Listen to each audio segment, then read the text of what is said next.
Good evening, ladies and gentlemen.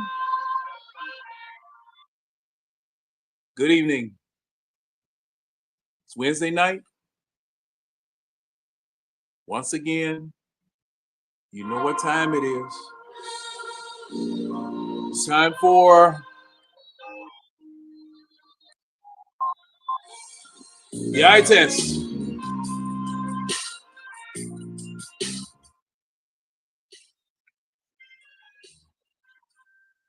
Welcome, those of you brave enough to come in here, those of you brave enough to tune in and be a part. We thank you. We appreciate you coming by. This is one of those shows that's going to mark the end of the 2024-2025 campaign for your Atlanta Falcons. This is kind of a bittersweet, well, mostly more bitter than sweet situation. The season is over. We get to tie a bow around it or put a noose around it, whichever way you feeling. Come on in, let's talk about it. I hope to be joined by my panel, as well as you, whether you be in the comments, whether you be on screen. I'm eagerly awaiting your comments, your critiques, your praises, whichever way you want to carry the conversation. This is the time. Because this is your team.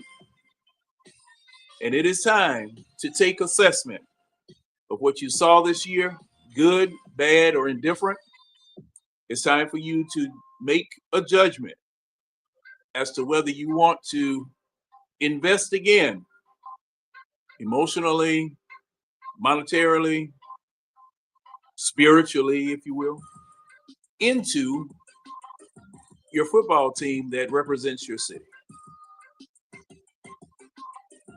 And one thing that I can say for myself personally, the roller coaster is hell. We've had some ups, we've had some downs, we've had some situations that gave us lights at the end of the tunnel. And then we had some situations where it was just pitch black in front of us. We were just on the rails, hoping that things would brighten up in front of us. We have critique from the owner, Mr. Arthur Blank, all the way down to the water boy, whose name isn't even worth mentioning. Ladies and gentlemen, this is your forum. If you need to let off some steam, this is the place.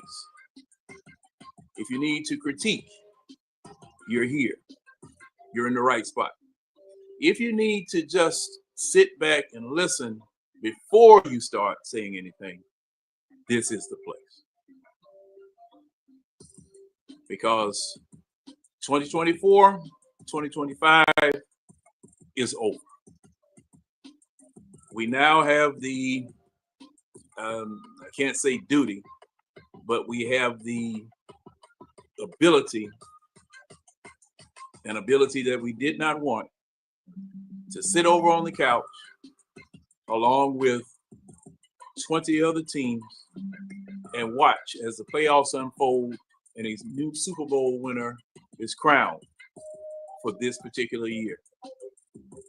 The 17-week playoff is over with. Teams are qualified for the playoffs, and the new season begins in earnest on Saturday. And once that new season starts, playoffs, qualifications for the championship games in each conference will start, and a Super Bowl winner will be crowned. And it won't be us. For the 59th year, it won't be us. So we're going to get to talk about it. And we're just going to go over some things. And I thought that what we would do tonight is listen to some comments from the flagship station that were made, I think it was yesterday, possibly Monday, possibly Tuesday, because they've been going over situations and going over everything for the past 3 days, today included. And every day there's a new revelation. Every day there's a new situation.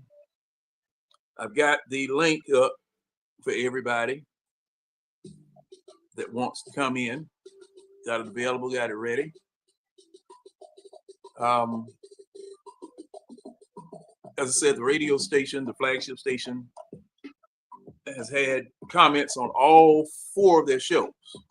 Morning shift, the mid-morning shift, the afternoon drive time shift, and I think it's the Rob Tribble show that comes on at 7 o'clock after drive time goes off. So, come on. I don't know what's going on here. Okay.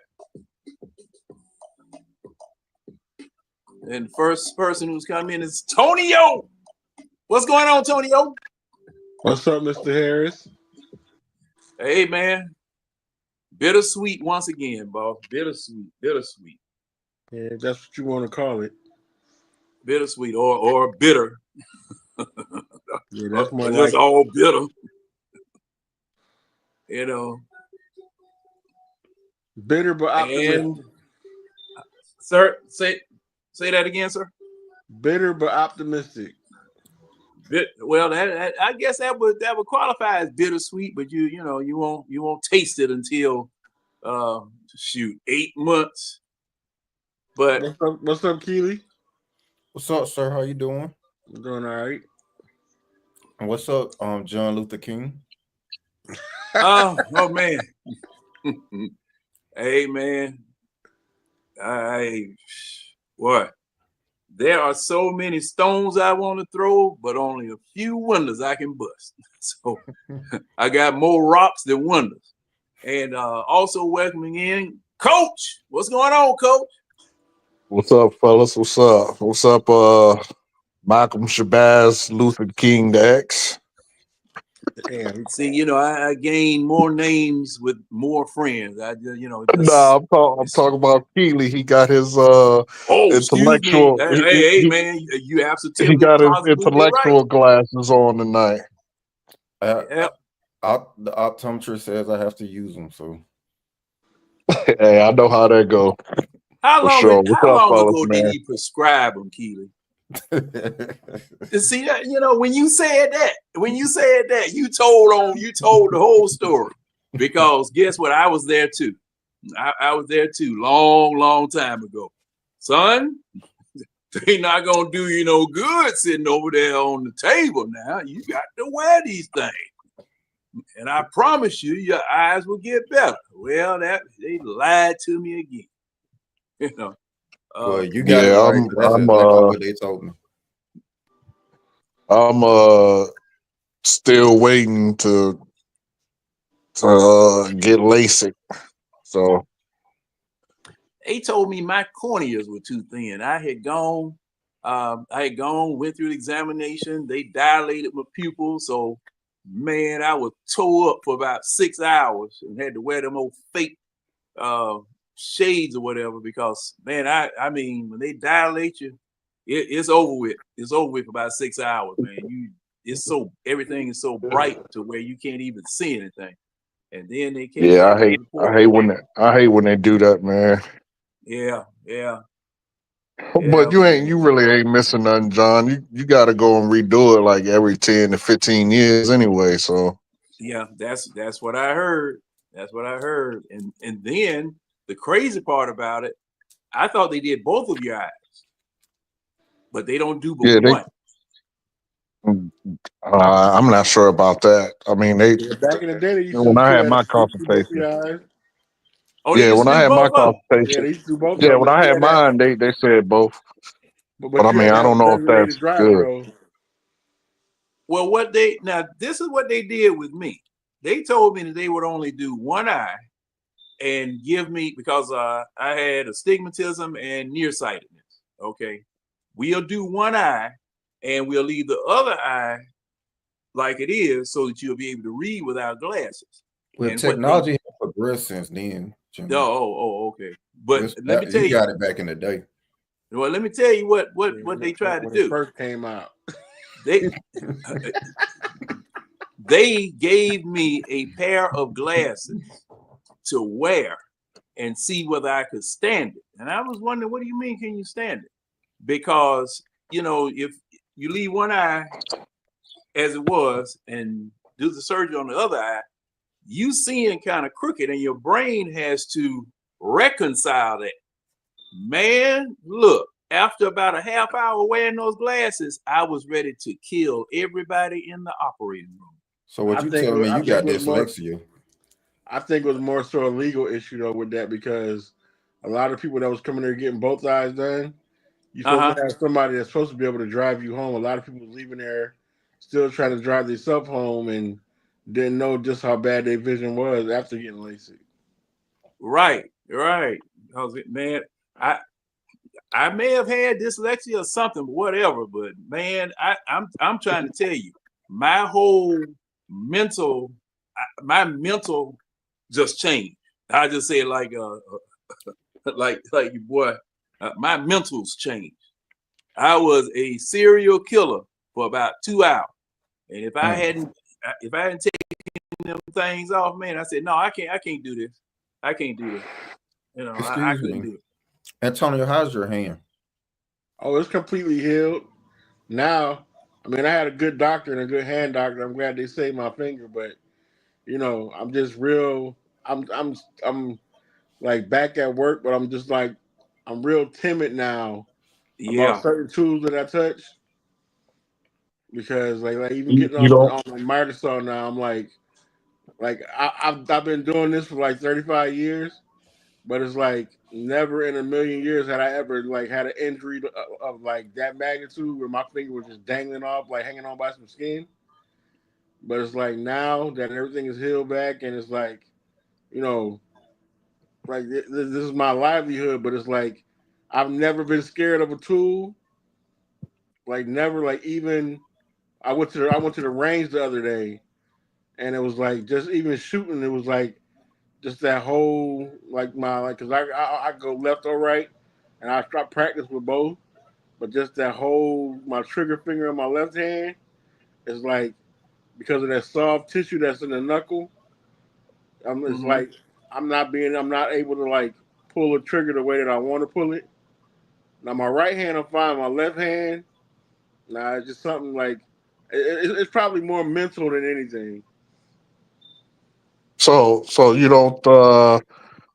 you don't use those metal gloves, or you just don't, or that you just don't want to look crazy in front of your crew. Nah, it's not. It's not even that. It's just the fact, like say for instance, like if I'm cutting crown or any kind of trim or anything like that, I've never been one to like use gloves or anything like that because like I actually like to be able to feel what I'm working with, especially when you're on the saw. Like I don't really trust gloves to actually put the grip on things the way that I know that my actual hand can. But it Well, just Yeah, yeah, so but happens. if I you hate them cutting gloves too. while you cutting, put them damn metal gloves on, bro. While you cutting, and then when you done cutting, take them off. Nah, I bought a new miter saw. I got the miter saw now that picks up on the actual skin. Like if the skin is too close to the blade, I got an automatic kill switch on it now. Before Oh like Mm. my man. old miter, my old DeWalt saw, like it didn't have Uh, that. So once I cut it and then that saw like what happened was I was cutting a piece of crown and like you know how the miter saw goes down in that space that's in the fence. It was a piece of wood that was hung up in there. So when I cut through it, it basically caught it and it made the blade bind and it jumped up and it popped the piece of wood in my hand up into the blade. And I oh felt it man. when it Okay. got through my finger and I snatched it at the same time. But like by the time I snatched it, the damage was already done because that blade moving so fast. And like as soon as I moved my hand, it was like blood was just squirting everywhere. And it was like the homeowner they came, they seen me, they was like, oh my God. Cause dude, I say it was like out of a scary movie, this shit was squirting like 10, 15 feet. Like, even when I went in the emergency room, it was like, you know, I'm glad that it happened because a lot of things that we do sometimes we take our health for granted. And just because we don't have certain symptoms and stuff like that, we just think that everything okay. Dude, when I went in the emergency room, my blood pressure was 221 over 117. They said I was about to stroke out. Man. Like checked me, and that's why I ended up staying in the hospital as long as I did because as soon as I got there, the nurse that the medicine that they put me on, she tracked me down so fast that I passed out because my blood pressure dropped so fast. It went from the 221 all the way down to like 75 over like 50 something, and I passed out. And Yeah. so they thought because she dropped my blood pressure so fast that I had organ damage. So then I had to get all these tests done, and then my sister finally got it. My sister, a nurse practitioner. So by the time my sister got up there and started acting a fool, and you know, the nurse that actually tracked me down, they ended up firing her because she they said she just wasn't supposed to do what she did to me. But it was like Hmm. I'm glad that I cut my finger because it addressed something that I had going on that I didn't even know I had going on. And I was like, and I'm probably before all of that happened, I feel so much better now because I was a smoker and all of that before any of this happened. Now I don't smoke no more. I mean, I feel a whole lot better now, and like I'm losing weight and stuff like that. But it's like, you know, I've always been like, even when I was in high school, even when I was in the military, I was like 225, 230. And then like once I got out the military, I went up to like probably 275, 280. But it was like, but I've always been like stocky and strong with it. So it was just a matter of, I'm glad that it happened. It's just like now I'm just not getting back into it where I'm not gonna be careless. Like I wasn't careless that day. I just make sure I like I look over my tools now, make sure I don't have stuff hung up where it ain't supposed to be, or depending on hoping that the blade will clear it out. When the blade didn't clear it out that day, and then I was like literally like my finger was hanging on by like literally like some muscle and some skin. I hate that you had to get your finger cut off to get all that checked, man. You might just want to go to the doctor sometime so they can check you out, man. No, that's just Yeah. I already had my physical like the year before.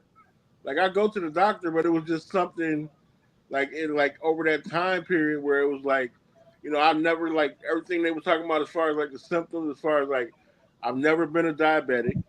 I never had like the headaches or stuff that went with it, or like getting dizzy or anything like that. I never like had any of the symptoms of a hypertension crisis until I actually cut my finger. I've always had white coat syndrome even when I was in the military because I just never liked hospitals. My mom had it too, so my blood pressure was always higher at the hospital than it was at home. Mm. So yeah, just be But yeah, weary. man, Yeah, that was traumatic. Um, how that everything got uncovered like that, man. Yep. But it yeah. I is say, it's a blessing that these other things were revealed. But the road to that blessing, man, no, nobody ever needs to take that one. Nobody ever needs to take that particular road.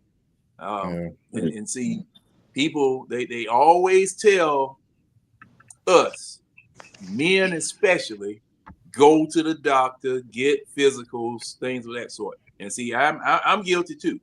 I'm guilty of it too. I don't like. I never wanted to get on any pills. I never wanted to uh, experience anything like that because I've been taking vitamins and supplements and things of that sort ever since I was 15, 16, and 17. Because see, man, I was taking that Joe Weider protein powder, which wasn't nothing but ground up cement. You know, I thought I was building muscle, man. Yeah, I was in the hospital 14 days behind that. Yeah, man. Woo, wait. 14 I yeah, days. literally we, had my physical today. I literally had my physical today.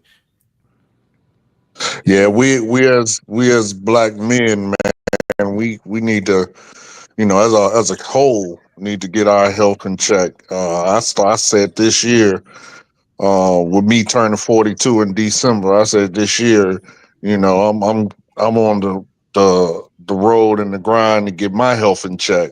I've stopped eating red meat and stuff like that, and cutting out my salt. We need to get our health together. That's definitely a message that needs to be spread throughout our community, men as a whole, but definitely as black men. For whatever stupid reason, it's always seen as weakness, I guess. But we Yeah, need to kill that, and and spread the message at least twice a year. Every 6 months, you should be in there getting yourself checked out. You know what I mean? Getting your health together for real. Because we die way too young as a whole. Yep, and yeah. that colon cancer is something serious. Yeah, man. That's And why I cut out red meat. and I I want to make sure that I welcome in the other the other point on the triangle, Mr. Winston Thornton. What's Yep. going on, Winston? What's What's good, going on, man? fella? What's up, brother? What's happening? And How I y'all know, feeling? oh man, hey, between my football team trying to kill me, shoot, and all these bills and stuff, man. I'm making it. I'm definitely making it. Yeah, I'm sad. It's the worst time of year for me, man. Between now and March, ain't nothing going on. Then for March, about 2 months, 2.5 months, some great things happen, and then nothing for about 4 or 5 months. Oh, I hate Yeah. this time of year. I expected this. Well, I I kind of mean, I figured, did too. yeah. But the only thing that hurts is, and I'm just saying this, just with the way from the fact that, like, we're on our seventh consecutive losing season, and then that ticket invoice come February 1st, like Mm-hmm. right after a losing season, then you get the bill, and it's like, You know, they bro, want you to y'all spend are some more trash. on it. Like, this is what I got to pay for? Bro, like we are trash. We don't even get this. Like by the time February 1st came around, we ain't even got all the excuses out yet. They just already hit you like, And you know what sucks on top of that, Keely? It's like this is the seventh consecutive losing season. First time it's happened since the '80s, or I think it was the '80s, or early '90s. And then it's like we're wasting the talent we have. Like, bro, we got some good talent that, and just in about 2 years, everything about this team can change in just 2 years. You know what I mean? It's like, damn, our window is closing like hell, and it just me And personally, coach, I don't see it and fixing coach, in that time. coach, and what you saying is exactly why, like, I get irritated when people be calling for patience. When people be Yeah, like even with the Ritter thing, when it was like, just give him a full season, or when I'm like, bro, like the shelf life of running, like Bijan is on his, like he's on his thing right now, bro. The shelf life right. of running backs ain't that long, bro. Like About 5, 6 years. y'all gotta get it done now, bro. Like y'all waiting for people to Yeah, develop, for coaches to develop, for coaches who ain't never coached to develop. Like, Well, that's why that, I posted. That's why I posted. And Keely, you responded to it. I don't know whether Coach responded to it or not. I think he might have. And I know Winston responded to it. Does Bijan get an extension because of the shelf life situation? Because see, he's going to have to play 4 years, right? 4, possibly 5 years before he can qualify for the big money. But with the shelf life of running backs, that's why I asked the question: will he get an extension? Because the wear I and think with the my bad. Go ahead. oh, I got somebody. Oh, it's over My, red. my bad. Go ahead. Red Oh, coming in. Go ahead, Coach. Go ahead, Coach. I'm hosting I tonight. think with I got the host. I think with the emergence of Saquon and oh shit, um oh boy from damn it, now I can't think of his name. With the emergence of the running backs this year, I think that has sort of changed the narrative slightly on running backs and paying them big money past the initial, you know, for 4 to 5 years. I think you extend them, but what we can't do though is continue to um no Diddy ride him as hard as we do right now. Like, you know what I mean? Like, you Pause. gotta you gotta figure out we gotta get this together, because if we continue to play him as we do, we're going to run him into the ground, and and then you know moving forward, yeah, you'll pay him, but he ain't gonna be worth much of nothing. I mean, you're gonna pay him outrageous money, and he ain't gonna be worth it really, because you done ran him into the ground. But we you gotta get it together, man. You gotta, because I think what this year Drake comes up. Who comes up Yeah, this Drake, year? Drake comes up, guys. Hold up. Yeah, Or I so think I mean, Drake could It's get an Pitt. extension. Drake next Drake year. could get an Drake is extension. next Yeah, yeah, year. yeah, This is Pitt's 5th year It's right here Pitt. It's Pitt's. yeah. all right. So This, this Pitts is comes up. for on the But year Pitts for ain't NFL. getting paid, eligibility guys. over Yeah. 50. Drake is eligible. Well, technically, Drake is eligible after this year Yes. because he Yes. played 3 years, but Mhm. you don't have to pay him in all actuality for another 2 years. Yeah. Yeah. Exactly. But if you want to lock him, it's one of those. If you wanted to, you could. But I hear. Yes. Go ahead, Wilson. Sorry. Yeah, I read an article earlier on Drake where it was like, what was it, 5 year, 120 million, something like that. It's not actually. I mean, if you could get that kind of contract to him, that wouldn't be a bad idea. Or if you better go ahead, see Yeah. with him. I think with him, before he has that balloon season, because like this is first time crossing 1,000 yards, and this first time Yes. he, I would say you don't want to run the risk of that boy putting up 1,500 or whatever the case Right. may be, Hmm. and then he got to deal with his agent bringing the numbers to Yeah. the negotiation table. With him, I would Yeah. probably talk to him early, right before, Yeah. and you can see he's gonna eventually bust, like eventually break out. With Bijan, I ain't paying no running back before I have to. No, I get it. I think that's fair with the running back. You don't. I'm with you there. The only reason I would do it is, and I'm just saying the only reason he is that kind of guy that you could tell wants to do anything for the organization. I mean, look, Bijan loves the pass block. That should tell you something right there. That's impressive. And it don't matter how high or how low or how small or whatever. He wants to line up and knock somebody. And that's something I wish all our guys had. But honestly, with Bijan, it's like I would wait as, like you said, Keely, as long as possible because you got to pay Penix eventually. But right now, the guy you to have goodwill, some like good news for your team, pay Drake when you can, because he's going to be a guy that people already say he's that kind of he has that dog mentality, and he's a guy that we all like. That's a guy that deserves a contract like that. And if you could do like a 5-year 120, dude, don't run the risk of what the Bengals have to do now. Because if you sign, Chase is going to get big money. Chase, Triple Crown winner. Guess what? That don't mean you're not getting last year's price. Yeah, I just feel like eventually Drake, you can see every single year. Yeah, yeah. And I just feel like it's gonna be just our luck when we hold out and it's time to pay him. That's when he's gonna have that season. I'm with you. I'm with you.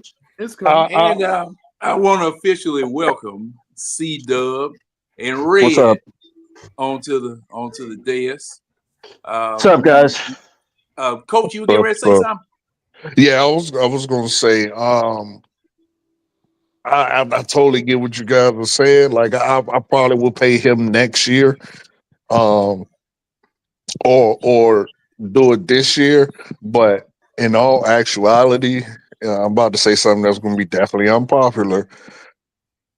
I don't know if I would pay Drake a whole lot of money, and this is why I was. This is what I would tell you. This is why I say that, because every year there's a ton of great wide receivers that come into the draft. You know what I mean? I don't want a revolving door of players, but let's not do the Julio thing again. You know what I mean? Yeah, pay him 5 years, 100 mil.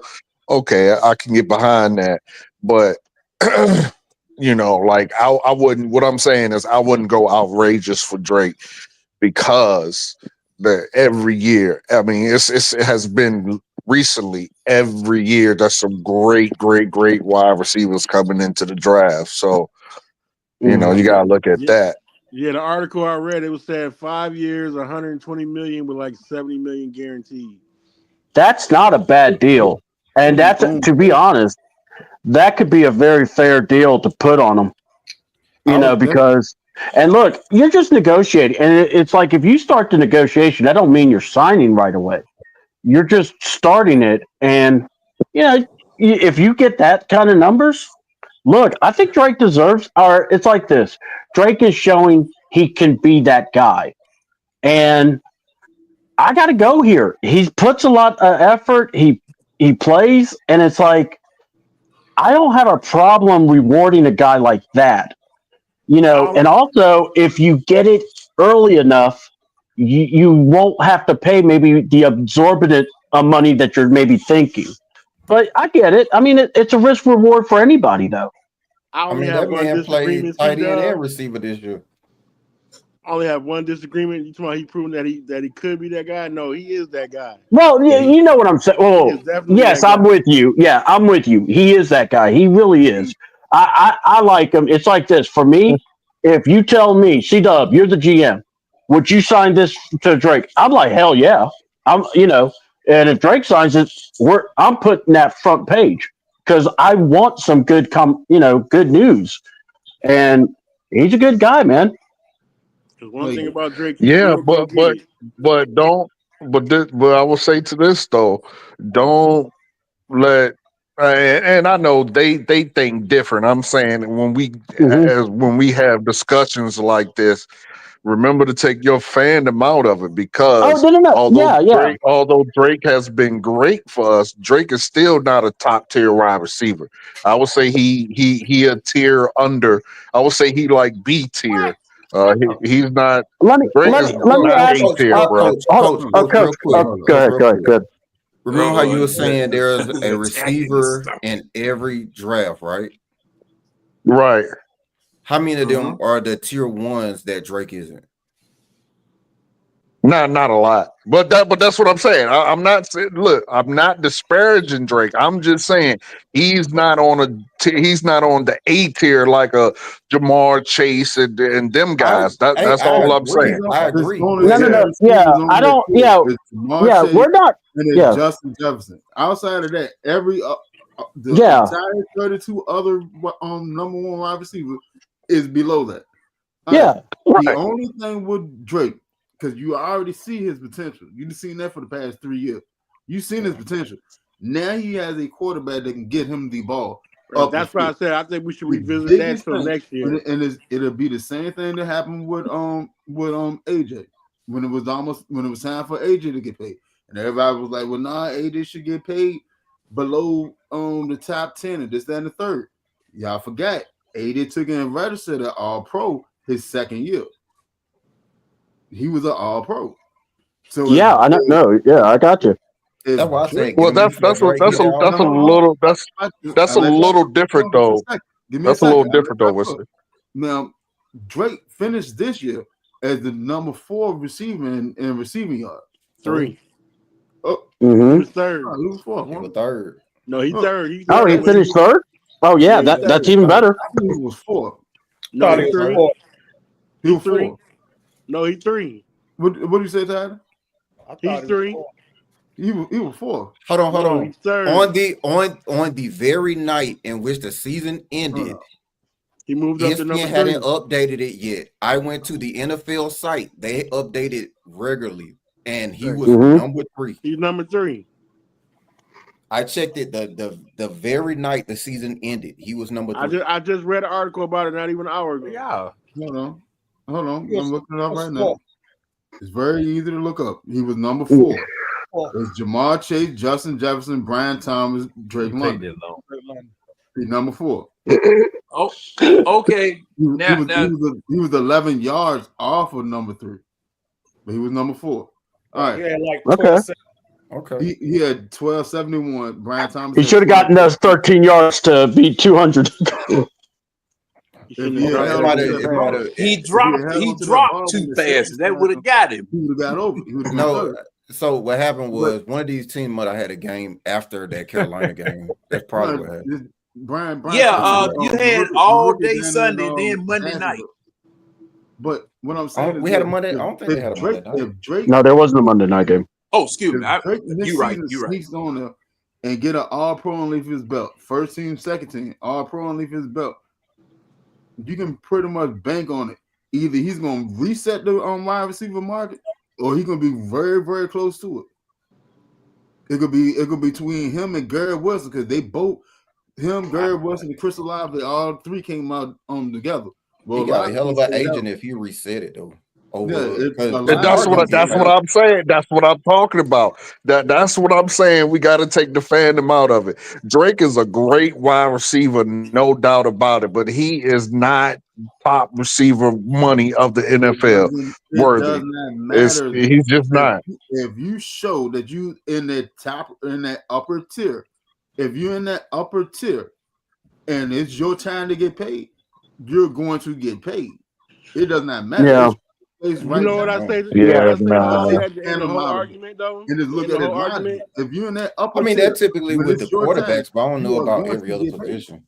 What I say to all of that to like revisit that next year after he done had a full season with Penix. But that's what I said I would be concerned about. I would want to address it before he has the 4 year. Majority of the time is this player get paid. When this player get paid, another player either signs later on that day or the next day, or the day after that, and then there's only like $500,000 more. But they reset the market. Like, but what I'm saying is, it's like, so when Jamar Chase gets his deal, who's gonna be out there that's going to top that deal that Jamar Chase gets? Like, who's gonna have the numbers to do that? Well, Justin Jefferson, Justin Jefferson maybe. already got paid. Justin Jefferson Nobody. just Justin already already got got paid. He paid. got paid. Yeah, Justin Yeah, Jefferson so got he paid. got paid. Yeah, so Yeah. So that's what I'm. when He is. Jamar He's not going to top. He does. He's not going to top Jamal Chase. It's not going to happen. okay, I mean, unless we just okay, absolutely foolish. Jamar's getting Well, you paid keep this year. saying okay when Julio Jamar Jones gets got his paid money, this there year. was no race. There was no race to put a B tier receiver over Julio Jones. It didn't happen. It's not about putting them over him. What I'm saying is this: Jamar Chase will get paid within the next couple of months. There's no getting around that. He's going to Hmm. reset the market. Now And Drake T. London, Higgins isn't going to get a deal like that, by the way. yeah, T. not Higgins will get money, but he ain't going to get the Jamar Chase where he'll be getting. No, if that's he what I'm leave and go saying. to if he leave and go He's to the elite. right spot, he can. Now if he go to like New England will pay him that. New England will pay him that because they got way too much cap space. If T. Higgins goes Yeah. to the right spot, he can get a contract that will rival Chase. Yeah, That's you true. better calm down. I think that only really applies to why quarterbacks. I don't see because again I can't when Julio using previous players as precedent, when Julio got his money, there was not a run to put B tier wide receivers on the same pay scale as Julio Jones. Julio Jones was elite, so him, Antonio Brown, they got elite money. Everyone else got basically B tier money. There's never been a rush to put a B tier player in the same category pay wise as an A tier player outside of the quarterback position. Well, now let me say something here, and I'm going to insert this because I've seen it happen in baseball. Well, that's different. They have no cap. Well, the dip. Okay, and I was just going to mention that part, Coach, because you are correct. You are correct. Baseball does not have a salary cap. However, you saw what Cleveland did, and you know I'm going to use the quarterback as an example. Now, you saw what Cleveland did to get Deshaun Watson away from us because we were not going to pay Deshaun Watson $200 million. Okay, we had something in place that we felt, you know, we both went to sleep that night, okay, thinking that okay tomorrow we're going to sign something, but up jumped the devil from Cleveland, swooped in, offered a goo gobs of money, and next thing you know, he's going to Cleveland. All right. Now, gentlemen, these players, Glad we dodged remember that bullet. they have agents. Remember they have agents. These agents are not dummies. These are not dummies. You may try to slip in and lowball somebody, but the next thing you know, if it's a situation where that person can be gone someplace else and doing something else, they gone. They gone. So, I mean, if the market gets reset, the market just gets reset. The rich get richer. You know, that's just what's going to happen. I mean, you know, I stay out of these conversations because every time we say this is not going to happen, what happens? Exactly what we were saying won't What happen. happens? Anything can happen. Because I mean, yeah, and see, you know, there was an article. I was arguing with somebody on an article about this quarterback getting $900 million. They supposed Josh Allen. Oh God, yeah. I thought that was a joke. I didn't know that was actually a legit thing. It was a joke. See, it was Okay, a joke. that's what I thought. But Okay. this is the thing. This is the thing. We pursued it, even though it was a joke, and say, is that possible to do? With the salary cap going up,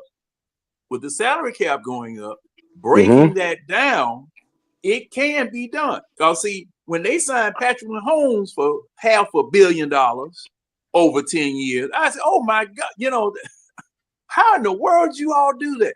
But They did it. They did it. Nobody else eating. Patrick Mahomes eating at the big table. Nobody else eating. Okay. Everybody else is any crumbs that fall off the table, they getting those crumbs. I mean, those are pretty big crumbs there, John. Some of them. Yeah, but relatively speaking, and now that your boy down there in Miami, he said he don't want to play for Miami anymore. I'm wondering whether he's going to run back home. Deuces. Is he going to run back home? Can they afford to pay him? Will he take a pay cut? I don't. Yeah. So here's some context. Can you guys still hear me? And I want to also welcome in Mr. Tidy Jones. He's decided to join us early. I don't have to. Instead of sending shots in the comments, we don't have to jumped in. roping him in. He came on in voluntarily, which is, saves a lot of wear and tear on us. I mean, I like the shirt, by the way. I was trying to figure what it was. But hey, Coach, go ahead. You about to say something? Yeah, I was gonna say for context that Justin Jefferson just got his, right? He just got his money. Prior to him getting his money, CeeDee Lamb was the first was the highest paid, and Justin Jefferson got 110 over that. But outside of those two, the next tier player is in the 84 million. Yeah, 84 million range. And that's what I'm saying. Like he's not going to, although he is good for us, he's not on the same tier as Justin Jefferson. So they're definitely tiers in the pay scale. And hey, Coach, what's that money at the very top? How much money is the very top of the highest paid wide receiver? What's that money? Right now is Justin Jefferson at 110. And then under him is CeeDee Lamb. And then third is 84 million, and that is AJ Brown. So, and AJ Brown, I mean, I guess depending on who you talk to, I mean, a lot of people probably will say AJ Brown is a better wide receiver than Drake London. And then another great wide receiver who's gonna get a payday. Well, maybe not, because he sucked this year. Was not sucked, but he didn't do previous years. As Amon-Ra St. Brown, and he only makes 77. So it's levels to it. And although he's great for us, but I was gonna say, I'm sorry, but I just think like all the positions aren't just like the quarterback. Like Saquon was the last running back to sign, and he didn't reset the market. Like McCaffrey still makes. Yeah, that's what I'm saying. That's what I'm saying. I don't. So I don't just see that with quarterback. I think that's the only thing. Yeah. The quarterback. I think the quarterbacks is really where you see resetting of the market. I don't. The receivers. Look, I think Justin Jefferson and I think Chase, they're going to reset, but I don't. It's like this. I mean, maybe Neighbors if he keeps having the big year he had, and if he gets a quarterback that's better than what he had this year. I mean, Drake will have a good. I could see Drake having a good year. I don't know if he'll have like where we got to put him over those guys. I don't think so. But I think if anything, it's like this: is your GM sophisticated enough to go? All right, hey, let's work a deal. Let's get you locked in here. And if they do that, then they're just foreseeing what they can do. And that's all you can ask of. Now, if the player wants to wait, that's on the player. If that's you can only do what is possible. So, and I don't think it's being a fan for Drake to get paid. I think it's more we're just seeing his work, and I just think Drake is one of those guys where when you first saw him, you were like, is he even going to make it in Atlanta? Well, I'm pretty confident we can all say that he has, and he's played the role, and he's done well. And I believe he will do well. But I'm not trying to say he'll be Julio or, I mean, I know he'll be better than Roddy White, but that's given a compliment. It's not an insult. That's the only thing I really hate that's the only thing I really hate when people like try to make comparisons. Like Mm-hmm. Julio was Julio. Yeah, Roddy was Roddy. exactly. Roddy was Roddy. Yeah, Drake gonna be Drake. You yeah. know, I ain't gotta compare him to Julio or Roddy White or nothing like that. He's his own person. I So, think the like I one said, we'll thing see next year what he do. I think the Yeah. one thing that may have him in the realm of that tier that could get him paid, even though his talent may not be there with Justin Jefferson, is his usage. Because the amount of targets he gets, and it depends on how this offense shifts. Because if it looked like it did this year, I mean, he was playing two positions. He was playing receiver and tight end because we ain't got a tight end. So, like, his usage was crazy. Like, I think he was top 3 in targets. Like, he got more targets than Justin Jefferson. Got more targets than Garrett Wilson. Got more like only, but yeah, he was 3rd in targets this year. And he got them hands. And when I was saying, Yeah. That Drake was playing more tight end than Kyle Pitt, oh man, I got stomped. I got stomped right in the left temple. I mean, it was just Well, they a utilize him in the fest. middle of the field, which is where tight ends usually get their work in the middle of the field. I know, but looking at Stop what he beating was up John. actually doing, huh? Say what? Don't beat up John. I say don't beat up John. John took a boot to the temple. Bro, I mean, people get beat up just, for having common sense all the time. Like, yeah, exactly. I'm looking at the TV. I didn't make it up. I'm looking at the TV. This is what I'm seeing on television. I'm just glad you guys mentioned it because I was thinking about that too. I'm going, man, it's like Drake's getting the ball where tight end should get it, and I'm like, because you'll watch the other games. AC Dub, I went ahead and said it, and I took the licks for the I took it for the team. I took the licks for the team on it. Much love, John. Bro, common sense is frowned upon, John. Yeah. Well, I know. As far as what I think gonna happen with Drake, he don't have that. It's kind of like what Coach was saying. He don't have the Justin Jefferson, Jamar Chase type talent where he's just gonna totally reset the market unless the next year or the following year he just has a season that nobody's gonna see. That's exactly what I said. Let him sneak it all program. I think he's gonna be our wide receiver version of AJ Terrell. When he get his next deal, he's gonna probably be the 3rd, maybe 4th highest paid wide receiver in the league. I really don't think this offense is gonna allow him to even put up the kind of stats that would dictate that he will be like top 1 or top 2 paid wide receiver because Bijan gonna eat. So there's a lot of other people in this office that are gonna eat, and they do keep Kyle Pitts. He gonna get a pretty significant amount of targets also. So those other guys, I think, in a certain extent that you feed them the ball as a wide receiver 1, and I don't think Drake gonna have that kind of opportunities here, especially with Bijan. They're gonna keep running the offense around Bijan. And not just that, you got to look at it. Casey Washington and Rondell Moore are going to be out there next year. So, right. I mean, we'll see. I mean, we had all those options this year, and he still was top 3 in targets. So, no, he was top 5 in targets. I'm looking at it right now. He's 3 right now. Jamar Chase has 175. Malik Neighbors has 170. Drake London has 158. So, if he had all this talent on the team, like Mooney had 1,000 yards. Well, he sat out the last game. He's right there at 1,000 yards. Like Bijan had probably the most touches. Well, he had the most touches he's ever had in his career. He's had more.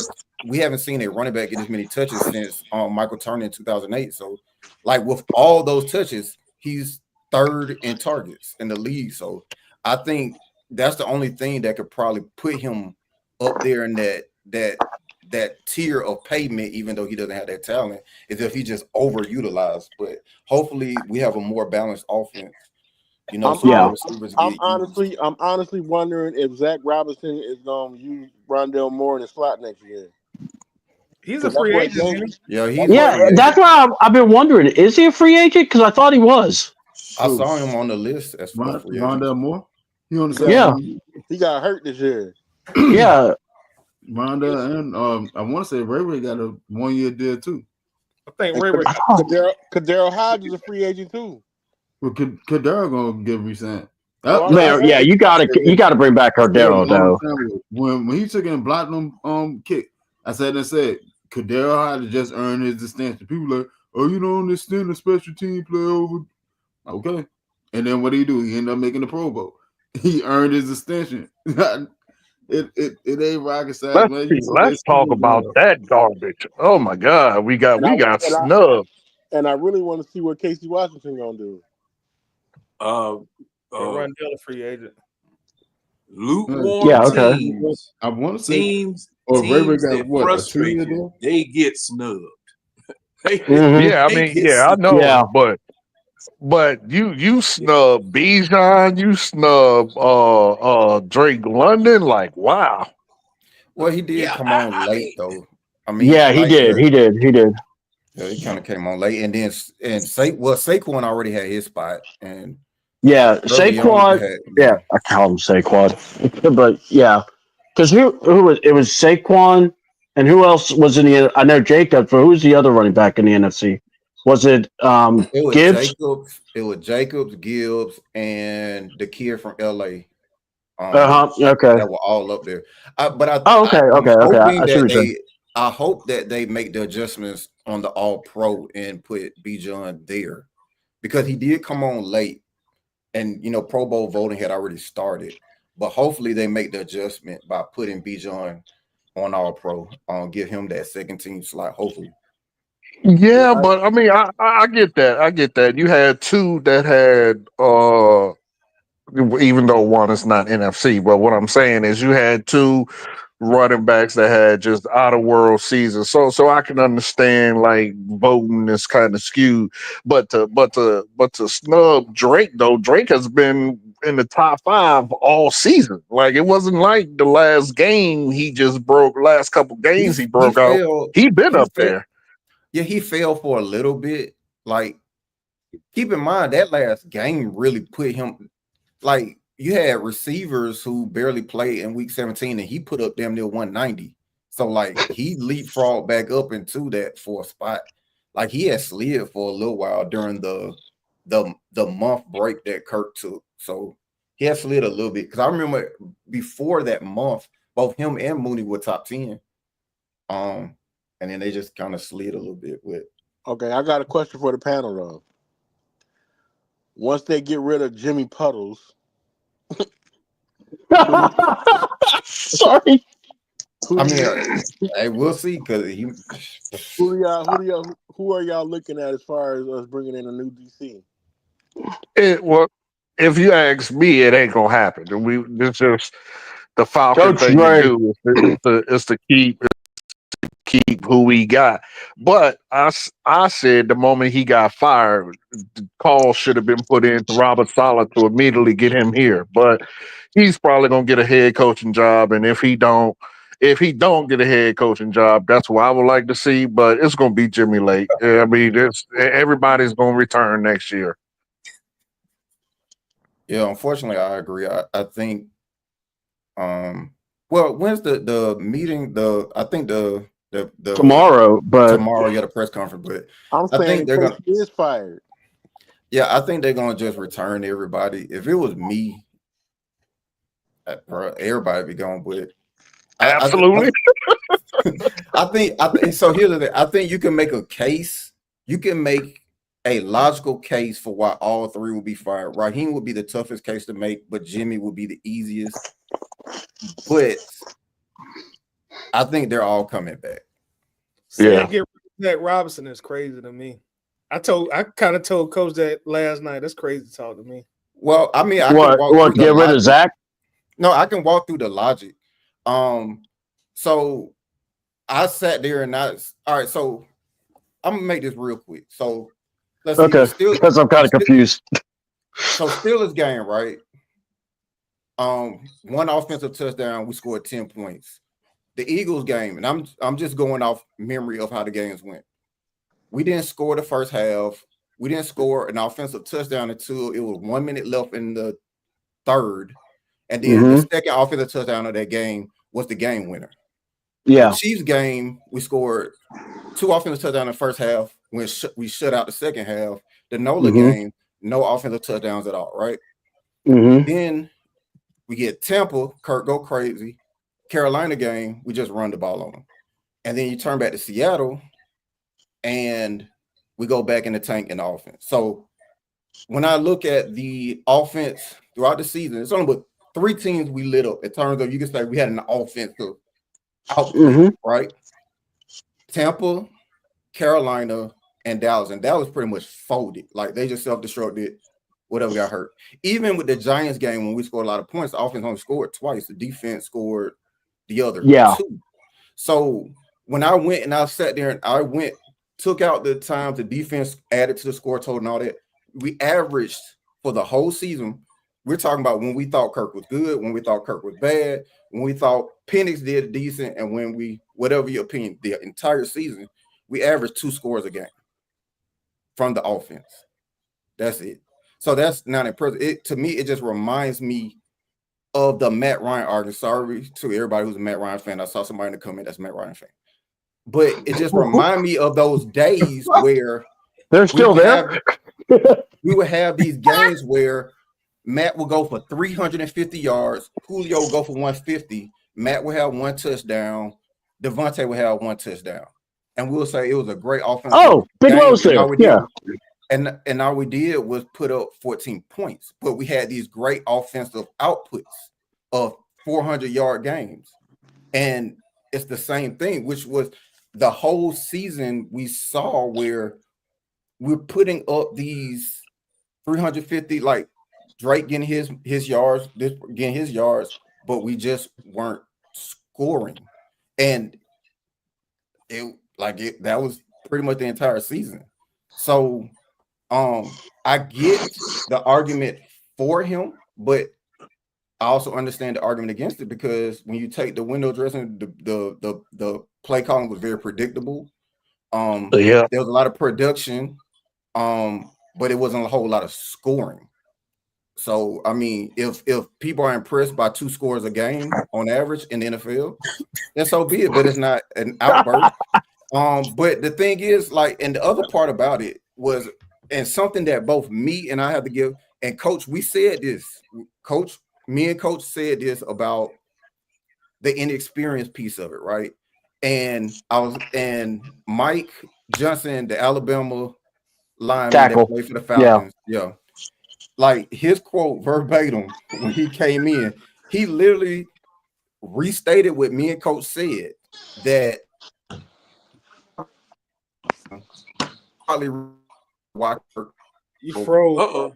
You freeze. Yeah, I know. I'm waiting now. I was like, okay, try that again. You froze. You can't hear me? We can no, you froze. Yeah, we can hear you now. But yeah, so Mike Johnson basically made the case for why Zach Robinson play calling played a role in why Kirk went in the tank. And he made the same case that both me and Coach was making, that a more experienced play caller would have been able to prevent those lulls. I mean, I have it as that quote, but I'm not going to bore y'all with it. But I got a question when it comes to that. Do you think Zach Robinson's playbook was set up for Penix from the very beginning? I've heard that, but even at that, I think it would be very dumb to run a setup for Penix when you had the expectation that he wouldn't be on the field for 2 years. Yeah, that's what I thought too. Question. If he had his playbook set for Penix, knowing that's that fireable by itself. Yeah, you took the words out of my mouth. Yeah, that's fireable by itself. And you have your playbook set up for your backup quarterback, that is a fireable offense. But not the guy you gave $100 million guaranteed to. Like, that's a fire offense. Question. Asinine. Question. Like me and Coach talked about last night. I get it to say defense scored, offense scored this, but you can go down all 32 teams and you can pick and pull that from every single team, and you're gonna see their points also deduct. You know, especially when you got a defense like ours that don't score a lot of points anyway. So I get it, but I was making the point to be responsible for what Zach asked. You eat what you kill. So that's the only point I was making. All right, cool.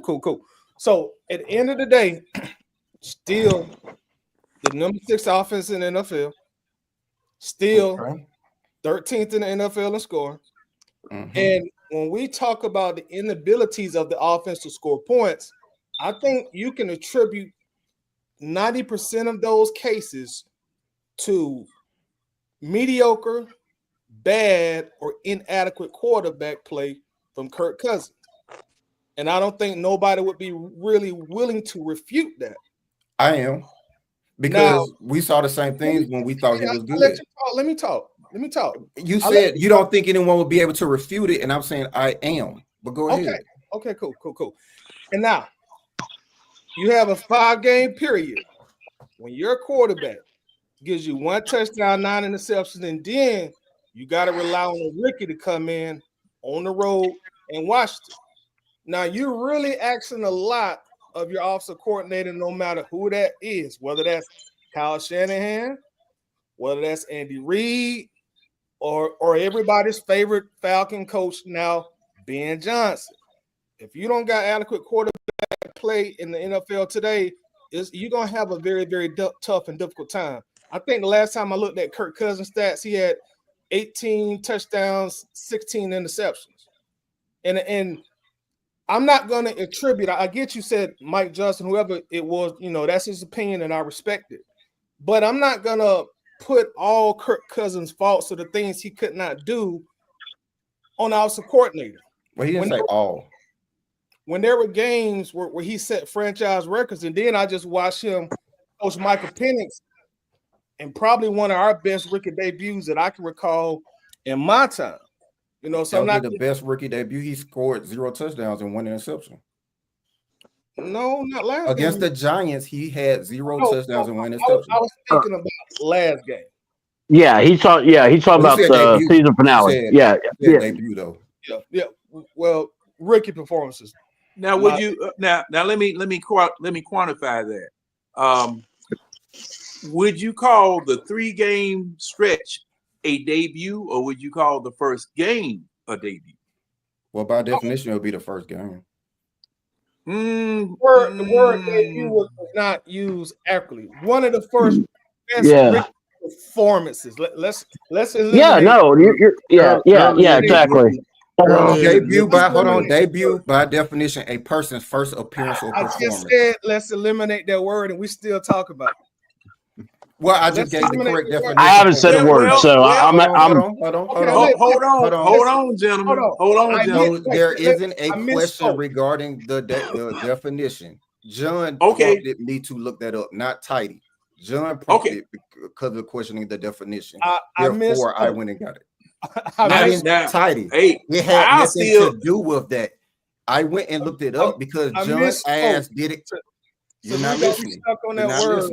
You're not listening. I said I went and looked it up because of what John asked. Conversation. That's why I'm not listening. I gave it's not an attempt to dominate the conversation, an attempt to explain what you want to say. And now I can't. All right. How about this? I will finish talking and then you will continue. How about that? We'll take turns. Go ahead, sir. The reason I went and got the definition of debut was not because of you misspeaking. It was because John asked if debut means 1 game or 3. That's why I went to get a definition. You may speak. Go ahead. Okay. Well, Bill, before Tidy speaks, read that definition again, Keely. A person's first appearance or performance in a particular role. Ooh. Come on, John. Don't do that. Bro, stop. You cannot change the definition. No. I'm not. You asked the question of if it can mean 1 game or 3. A person's first appearance. You're absolutely right. However, oh Jesus, that appearance. I'll wrestle with that alone. Mr. Jones, go ahead. I'll wrestle with that alone. The man said he didn't mean to use debut. Yeah, he did. Oh, okay. Cause see, the thing is, I was defining it for John. Look here. Let me tell you. Wait a minute. Let me tell y'all something. Performance. That's it. Hey. Let me tell y'all something. Coach, I'm still, me and you still got to straighten this thing about errors out. One of these days we gonna get that straight. But go ahead, Ty. All right. Oh my god. Also to me, and this is something else me and Coach Russ with last night, John. You was on the show. I Yeah. don't agree with the whole predictability play calling thing. I hate to beat up on Kirk Cousins because I actually came to like Kirk Cousins. It's unfortunate that he fell off a cliff. But as you saw when Michael Penix came in, the playbook opened up. We were able to do a lot of more things. We saw read options. We saw a lot of bootlegs. We saw we saw less screens.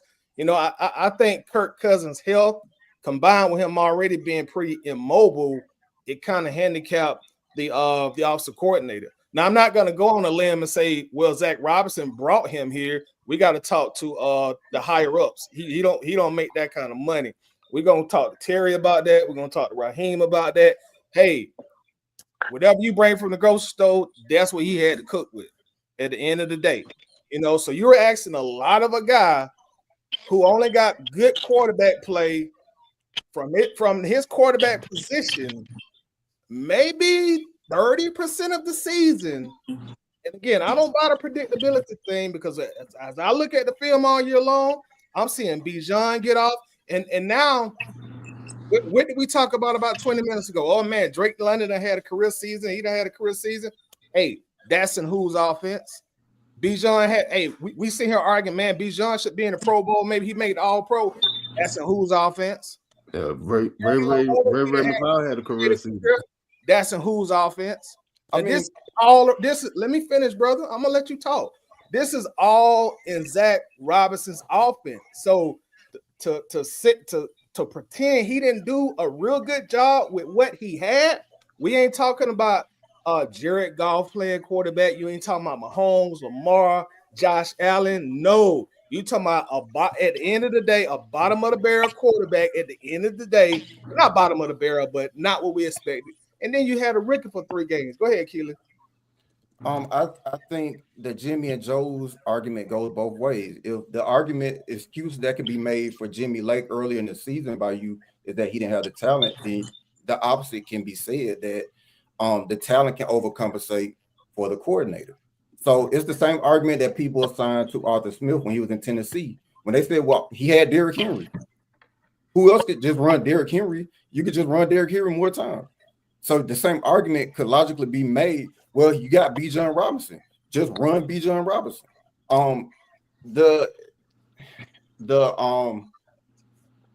We've literally been picking like at the top of the draft for like forever, and literally that side of the ball is filled with first round picks and second round picks, like all over the offensive line.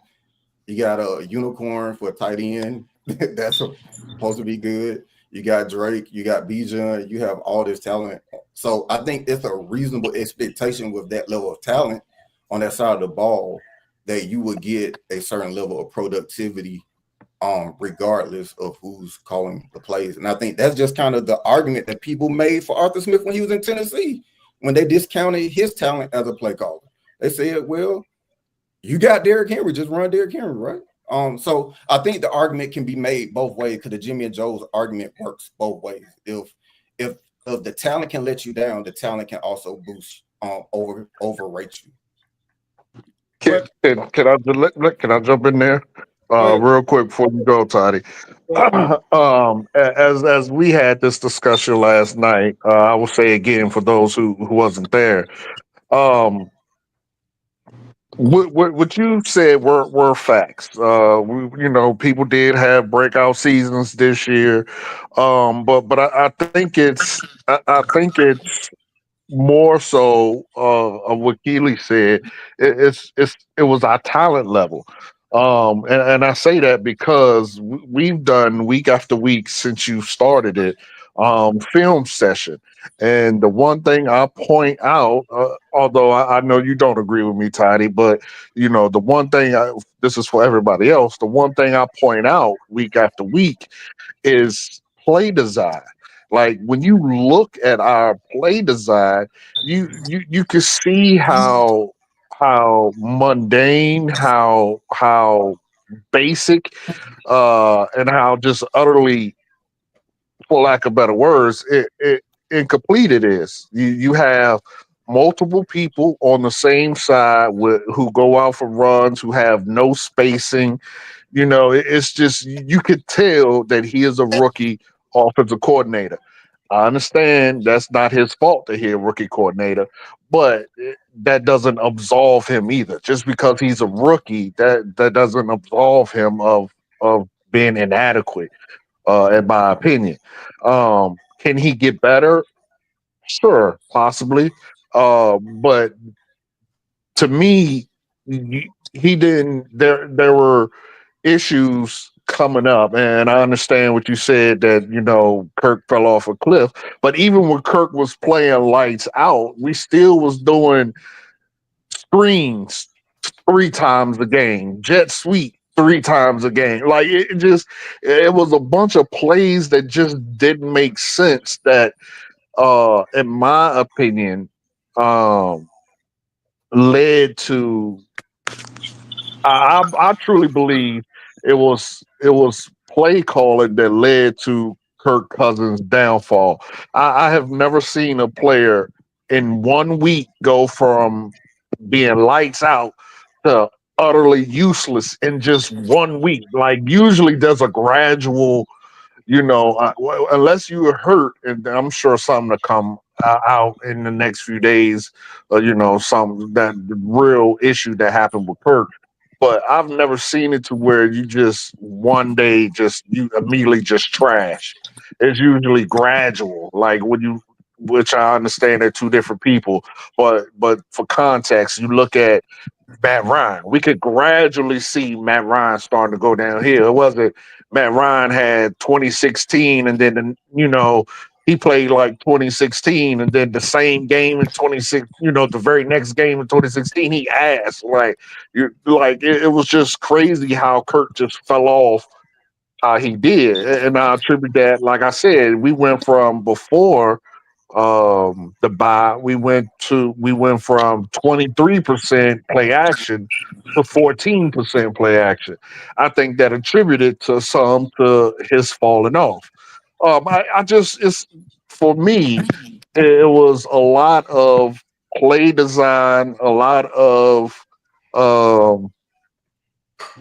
a lot of play calling, a lot of things that were suspect that even as a rookie offensive coordinator, you would know better. And for me, that is why I say we are better off moving on. But I do concede to the fact that we did have players who had breakout seasons, but I think that was more so their talent and not so much the offensive coordinator. I I give honestly, the I floor. honestly believe Kurt was hurt though. Let me speak on Raheem that. knew about it. Let me speak on that talent point because Coach made that point and Keely made that point. Um, I'll use a basketball analogy. When Jordan came in the league, dominate, he went win championships. People complained. When Shaq left Kobe, he stopped winning championships. People complained. When LeBron first came in the league, he was dominating. He went winning championships. People complained.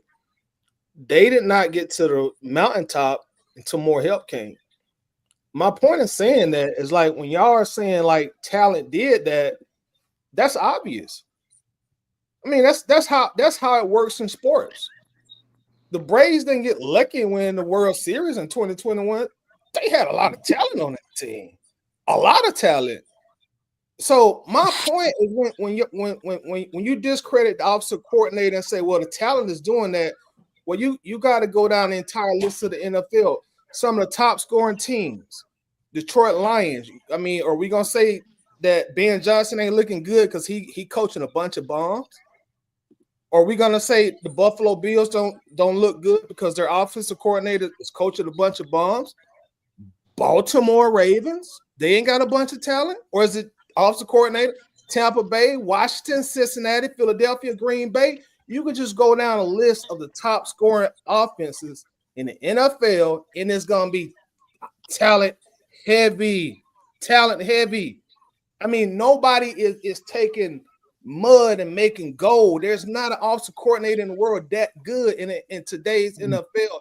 It's not gonna happen. You know, you might get that outlier who will do it. You might get that one Haley's comment, but the game is so much predicated on talent. You gotta have talent to be a top dog.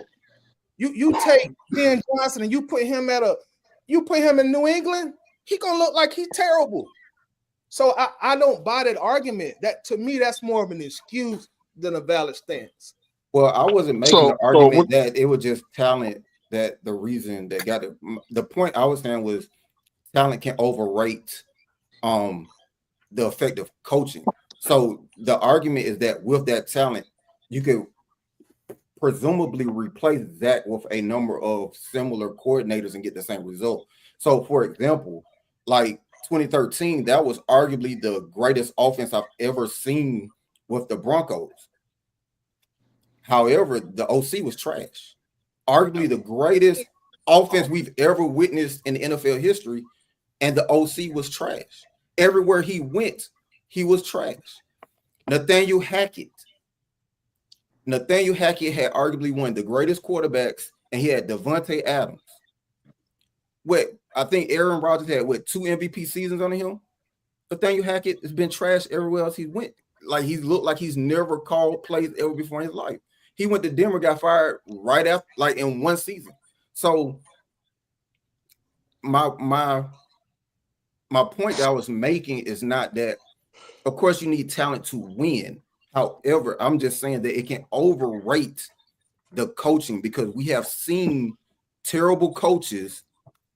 2013 Denver is the biggest example in which you saw one of the greatest offenses in NFL history, and the offensive coordinator was trash. And also, real quick, I will say to that, Tidy, as I said yesterday, and again, I understand it's 2 different teams, but you got to use them as comparison. Carolina, they are. I mean, they're void of talent, but you can still see the ingenuity in the plays of their offensive coordinator on the field. That's what I'm speaking to. I'm really speaking to the creativity, the ingenuity, the putting your team in the best position to win. Of an offensive coordinator. And when we looked at that game, I just briefly, I showed you one play, and I'm like, well, damn, we don't even do this. Like you seen wide receivers crossing, you seen wide receivers, going for a fly. I mean, it was just a complex play. And then you see our plays, and it's generic. Like that is more so what I'm speaking to. Now, couldn't that change? It's definitely possible, but the fact that it hasn't in 17 games, it's to me is alarming. Now, again, this is my opinion, and I do see things different because of my background. But to me, the inability to adjust and do or even create something better is alarming to me, especially when you have a quarterback who falls off a cliff. There are some things you could do to help ease his issues that just didn't happen. So, But coach, but regardless, he's coming back next year. So really, all of this is moot. But yeah, right. But it was a question that was asked. It was a question. Yeah, I know. Well, it was a statement that kicked it off. Okay. I think I said it was a rational reason for all of it. I was just going to respond to coach. Same thing I said last night, coach. I get what you're trying to say, but using Carolina is a terrible example. They're at the bottom of the barrel in all statistics on offense. I get what they did to Atlanta, but that's Atlanta. Our defense ain't nothing to pump our chest about. And if we're gonna use that game as a basis of the argument, I'll come back and say, well, my offensive coordinator still put up more total yards. He still was able to get almost 40 points in regulation. It was the defensive guy who didn't do their job, you know. No, I mean, no matter if you do or don't like the routes, you can't deny the fact that, hey, we're scoring points, we're getting first downs, guys are open. I get you don't like the route design of Zach Robinson, but we see it on tape every week. Guys are sitting there wide open. I mean, guys are open, they're getting open. So that part of it, whether you like the techniques of his routes, you can't deny the fact that, hey, this guy's open. Like the play we sat there and talked about last night. You say you didn't like the route, but Ray McLeod, he was wide open. Routine pass, Yeah, he was. hit him, you know. So that's the point I'd be on, you know. If the Yeah, I yards, mean, it's valid points. You know, it's where we're seeing apples and oranges. You have valid points, but it doesn't change. Like your points are very valid and they make sense. It just doesn't, for me, it doesn't change what I see on the field. Although you are absolutely correct, there are open people, but it's like why make things harder when it could be way easier, basically, for me anyway. But I can't, I'm only speaking for me. Now let me. Oh, okay. I want to stick my foot in here for a second. Now, Not in the time. thanks a lot, Tonio. You know, I really needed that vote of confidence from you. I'm gonna say this. And a matter of fact, I think I made this point somewhere. I'm trying to think of where it was, but I can't remember. Buddy Ryan used to talk about the run and shoot like a dog, the chuck and duck, the throw and go, and all that type of stuff. He used to be talking about it when he was down there in Houston with Jack Pardee. And then when he came to the Bears, he was talking about the offensive side of the ball because he just hated offensive players. Okay.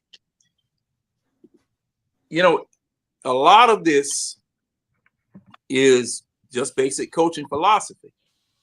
And, you know, we're going to disagree on various things as far as offensive philosophy because, see, you know, I'm an offensive person.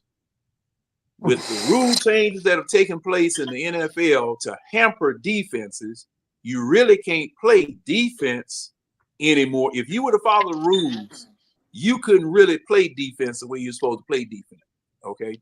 So since the rules favor the offense and scoring is what they want you to do, that's why I'm an offensive person. Now, Keely's point and Tidy's point, you know, I got to agree with both of them.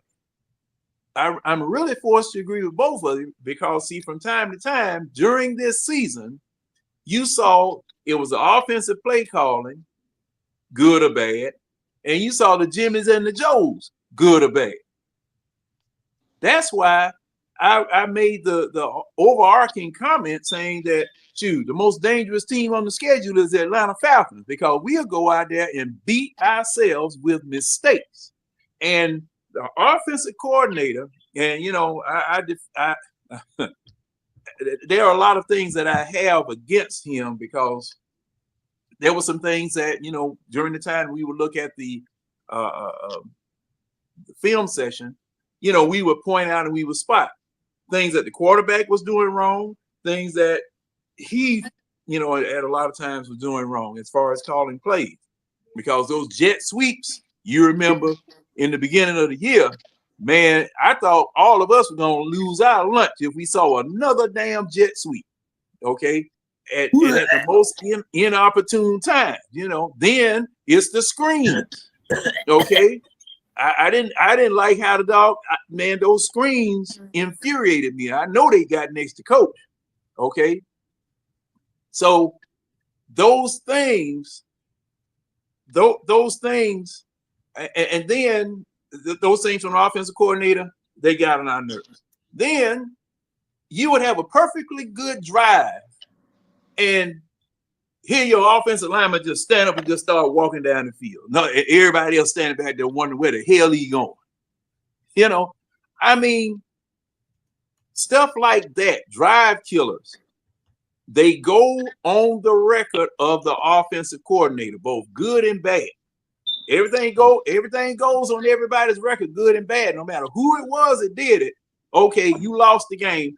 Was it the offensive coordinator lost the game? This game possible. Next game, no, he didn't do that. This, right when we were down at the goal line, somebody takes off and false starts, 2 and 3 false starts. Then you remember the game that Drake London headed up field before the ball was even snapped.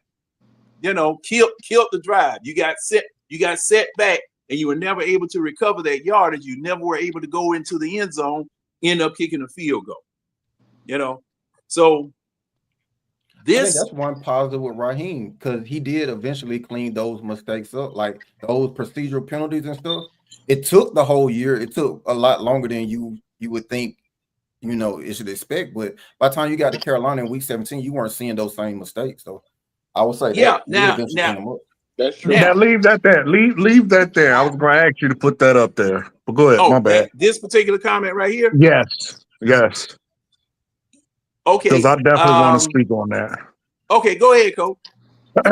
Yeah, and that thought process right there is exactly what I'm talking about.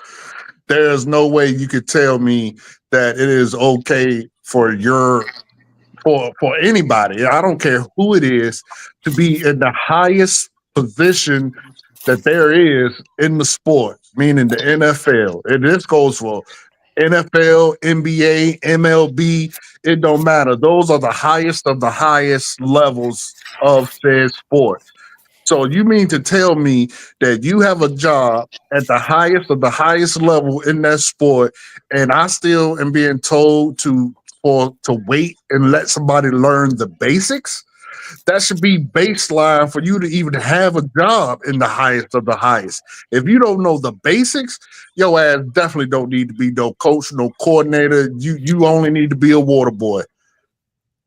Period. If you need to learn the basics during a season and you are in charge of something, your ass don't need to be there. You are not qualified. That should be a baseline. And see, that's something else I wanted to talk about. Then I'm going to be quiet here for a minute. Now, this narrative, and I keep hearing people saying this, that this playbook was designed for Penix. Okay. And I understand that. However, like Coach said, and like other people have said, you went and got Kirk Cousins first. Okay. You went and got Kirk Cousins first. So if you went and got Kirk Cousins first, I am thinking that you were able to design a plays or set of plays for a Kirk Cousins before you even thought about going to get Penix. That's not necessarily true, though. But why not? I mean, look, or the thing is that, okay, why did you get Kirk Cousins? But I think that. So the thing is that I started by all this by saying there are arguments on both sides for Zach Robinson. There's arguments for him, and there are legitimate arguments. And it's not just me and Coach. There are people who play the sport, people who have coached it, who have legit criticism of Zach Robinson. So, and that is one of the biggest arguments that I've heard from former players, such as Mike Johnson, who said that you got your $100 million quarterback and you just simply didn't put him in the best position to succeed. So that was literally one of the biggest criticisms. Again, I'm not saying that Zach didn't do some good things. I just said there's legitimate arguments on both sides. And that is one of the biggest things when people keep talking about the whole playbook for Penix. That's literally the biggest argument I've heard from others about Zach Robinson is just you didn't put Kirk in the best situation to succeed, despite whatever perceived struggles or this thing that he fell off. I don't necessarily buy that he fell off because I think he was injured, and some of those games where people say he fell off, like the New Orleans game, he had like 360 yards and just a touchdown. Like, I mean, not a touchdown, but a one interception. But like, I just think some of it overstated, because if he takes you down the field and hands the ball off to Bijan and we score, what's the difference? But with that being said, I think that whole argument of having the offense for Penix is exactly the criticism that people have had against him, is that you didn't prioritize putting Kirk in the best position to succeed. That has been the biggest criticism. Yeah, cause see, this is me.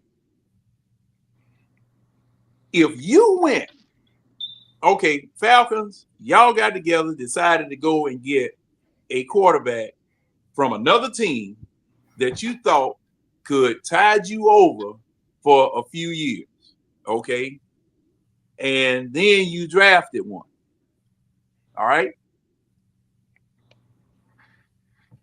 Your offensive coordinator, your head coach, your general manager, your quarterback coach, all of you all got together, or separately or individually or whatever, or collectively.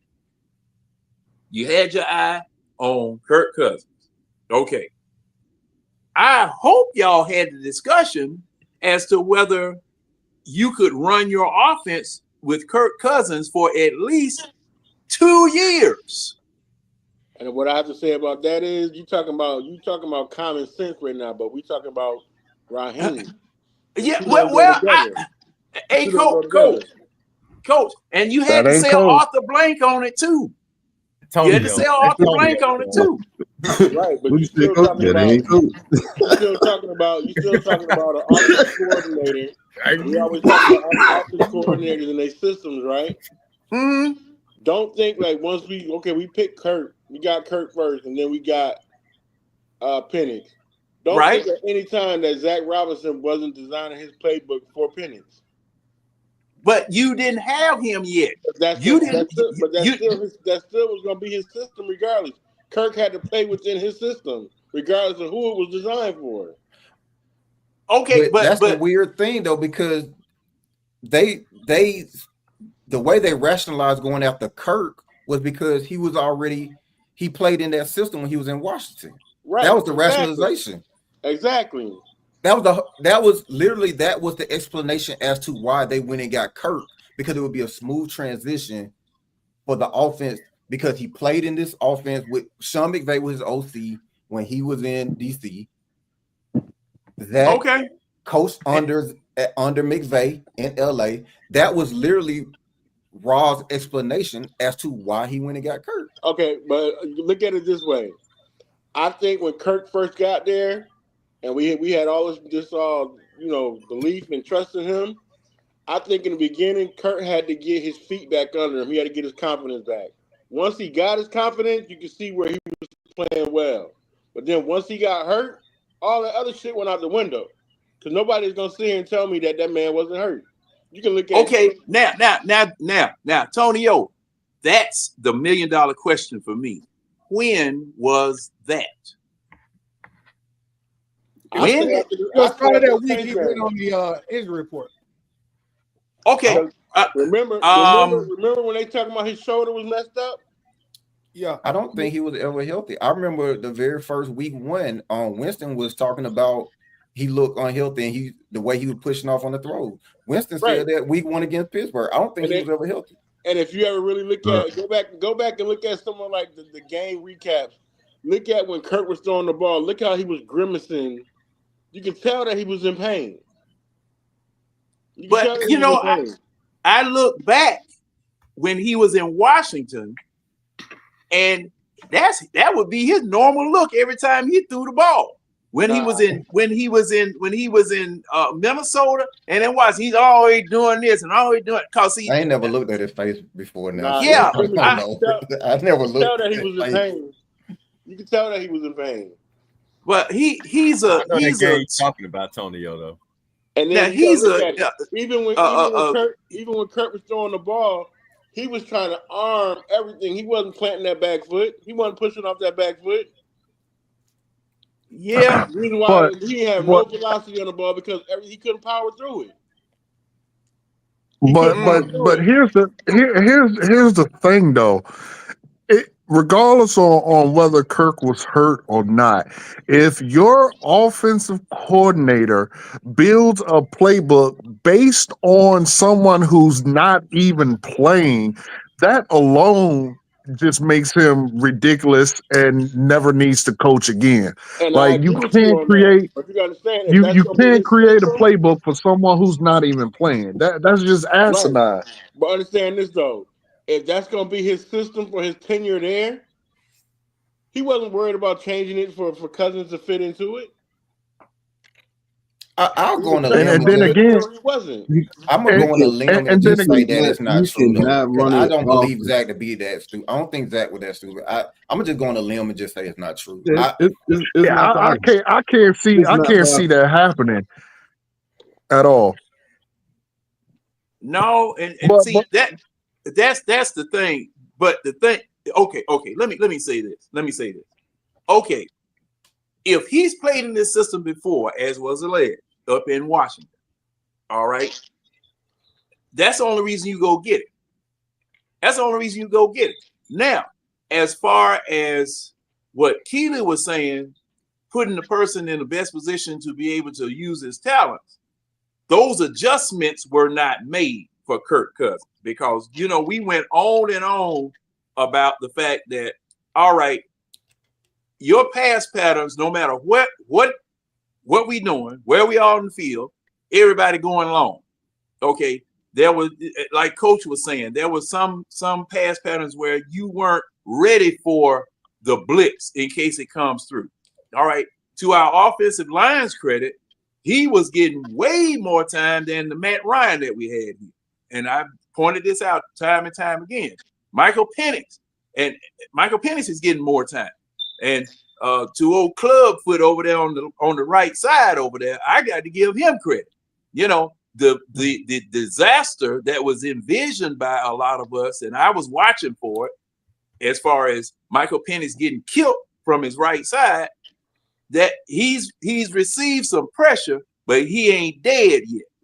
Because there was a lot of people that had him buried because of old Clubfoot over there. And he got beat Sunday. That man in the middle? No, I'm talking about the one on the right side. I'm talking about on the right end. I'm talking about Winston in the middle.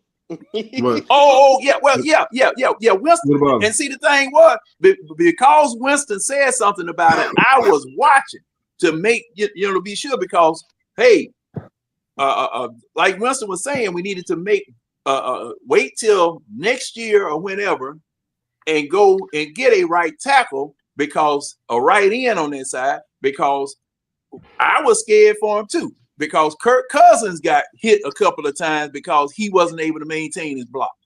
So, but fortunately, we were holding people out 4 and 5 seconds. Wasn't that 5 seconds the highest we timed yesterday, tied it, Coach? Does anybody remember the game where Kirk Cousins took that sack and he got hit coming from the right side on that shoulder, and the next week they talking about his shoulder was hurt? Was it Seattle? Yeah, it was his shoulder and his elbow. Right, but remember he got crushed on that one sack. On that side. You might be talking about Seattle.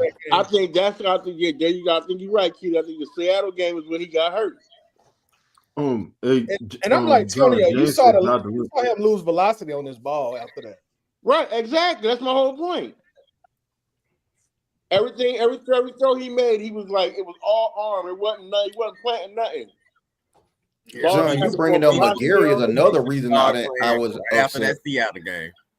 John, you bringing up McGarry is another. I was annoyed with Zach because that first game he did nothing to even stall out TJ Watt against. Like, he did net slide cover. He didn't do anything. That was another one of the frustrations with Zach this year. Yeah. Now, would you put that on Zach, or would you put that on the center and the offensive line coach? Because I'm just asking. When they're as Toddy said yesterday, which is a great point, the defense got players too. You're not always going to be able to stop the defense, from doing what they do. Right, So and what TJ you Watt is a do, beast against so anybody. So so what you do is you scheme up plays to help your off to help alleviate the issues that you're seeing on defense. And again, this is another narrative I keep hearing is that that that uh that Zach created this playbook, for whoever. It doesn't matter who he create, who he created the playbook with such and such in mind. That's not even how you do it. You may have a concept of how you want to run your playbook, but then you create your actual playbook based on the talent you have. So if your playbook is based on Kirk Cousins, he should have had a lot of plays that were, quick throws, two, straight slants, two and outs, a bunch of quick things. If you have an issue like a JJ Watt just running ram shot or through run the at through him, the offense. that's or just run like at that's him. Yeah, just like or throw at him. You know what I mean? Do something. That's what I'm saying. Like it's cool that we had people who had, breakout seasons, but there definitely were a lot of issues on this offense, Well, one which guy that regressed you're was going to Pitt. have. One guy that didn't have a breakout season with Pitts, and it just reminded me of that Pittsburgh game. They lined him up on the same side with named TJ White. He gave him a little tap and went out for a route. Man, I was so mad, bro. Like I guess he was supposed to check him, like just give him like a check and then go Yeah, out. He yeah, just like chipping. yeah, just For the yeah, delay chip. and him a then little just bit. Just gave him delay a him a little little tap bit. and went out for Chip a route, bro. I was so heated, bro. Oh, and also one thing, there's something else. I said I was going to be quiet for a second, but there's something else I wanted to say about the Carolina game as example of a playbook. A lot of those plays, that was straight improvisation. That was nothing but improvisation by the quarterback. I mean, uh, some of those were good plays, but a lot of that stuff that happened to the Falcons was improvisation because we on the defense had problems with mobile quarterbacks that can throw. We've Now, had that problem all year long. So what was that play? What was that play? He hit the guy. He turned around before the ball even got there. They say he threw the ball and just turned around because he knew he had it. Yeah, Yeah, Drake. What Zach did smart that game was just get the ball into the hands of his two best playmakers. Like there was clearly an emphasis to get the ball in Bijan's hands. And yeah, I don't know why the light bulb took this long or whatnot. But you saw Bijan went. I mean, of course, Carolina. We ran on Carolina the first go round, but he just simply gave Bijan the ball. So I mean, I'm not gonna call it brilliant, but it's common sense. Thank you, Zach, for that. But that was a clear emphasis for that game. Just give Bijan the ball. That's why we gotta take advantage of this guy for the next few years. We can't keep wasting these seasons from Bijan, man. We definitely can't. And that's something else I directly hold Ra responsible for. Like, okay, you hire one rookie coordinator. I wouldn't have liked it to see that, but okay. But to hire two rookie coordinators is like, come on, bruh. And then you see the problems with the team. One week the offense ain't shit. The next week the defense ain't shit. Like it's a direct correlation to the people you put in position to lead your team. Like, it's so frustrating for me. Well, we know, right? It's not frustrating because we know right now we got a quarterback, we got a big play receiver, we got a running back. That right there, we do know, and we might have an offensive coordinator. I mean, because he does work well with Penix. That right there, we can't do. Now, if with Mike Bill questioned Raw, and then they were talking about on 92.9 the game about him not walking into those position meetings until after the bye week. If that's true, I hope that's not true. That he didn't start actually walking into those meetings until after the bye week. That's wild to be a head coach. On your second go round, you get a second opportunity, and that's what you do. Technically, If third that's go true. Yeah, I technically, believe. yeah, you're right. Technically, a third. That's why I say, Well, like, it's That's a why you're lot of moral. things that Raheem has done and shown this year that does not make sense. Now, if he was a actual rookie head coach, okay, that's growing pain. You still learning on the job. I understand. Like Arthur Smith, I can understand it. You still learning on the job. You've been a head coach, not once, not twice, but 3 times. That's why I like that whole timeout debacle. That is inexcusable. That is completely inexcusable. You was a head coach in Tampa Bay. You was the interim head coach for us, and then you're a head coach for us again. Like, but you keep saying like when you first came back, the first thing you said was, "Well, I had to go out and I had to learn and I had to grow, and I learned from all these great coaches, and I learned how to run and manage everything so perfectly because I learned from all these great coaches and stuff, and I'm just excited to show everybody what I can do." And then you turn around. I think the biggest problem with You Raheem, got half of Kirk Tobel, and it is true. Kirk Tobel is a real thing. You got half of Kirk Tobel, and you roll that half for a whole nother month while you squander the season. And then when you had the chance to get the season back under control, you personally squandered the season without calling timeout. Now you carried them Jones home like Tucker's for token for Chuck E. Cheese or something. Like the hell you gonna do with them? You can't use them no more, buddy. it was like you gonna get a free car wash. Like, no, for cashing in time. I've been holding these tickets. I've been stacking these tickets. Like I got my eye on that teddy bear. Like, no, bro. Like, what are you doing? Like, you got to spend these now. I told you, John. Hey, John. He holding them things like them little winos hold change in their pockets on Bankhead Highway back in the 80s, man. So to your point where you was like, this isn't his first time ever as a head coach, right? He as a head coach, he's coached 60 games prior to coming to the Falcons, right? Somebody said something that gave me a lot of perspective. It was like, this is like Raheem's 23rd year in the NFL in total. Yeah. Like, that puts it in perspective. Like, bro, you've been in the NFL in different positions for over 20 years, then at this point, like, inexperience is not an excuse for anything. Yeah, you know what I picked up on about Raheem from the very beginning. Let me ask a question to the panel. Let me ask one question. He was Mike Tomlin. Let me ask one question. When Mike Tomlin was a secondary coach.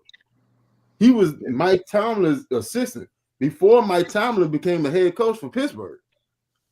Like, he's been coaching that long. Hey, yeah, and they said Mike Tomlin can't.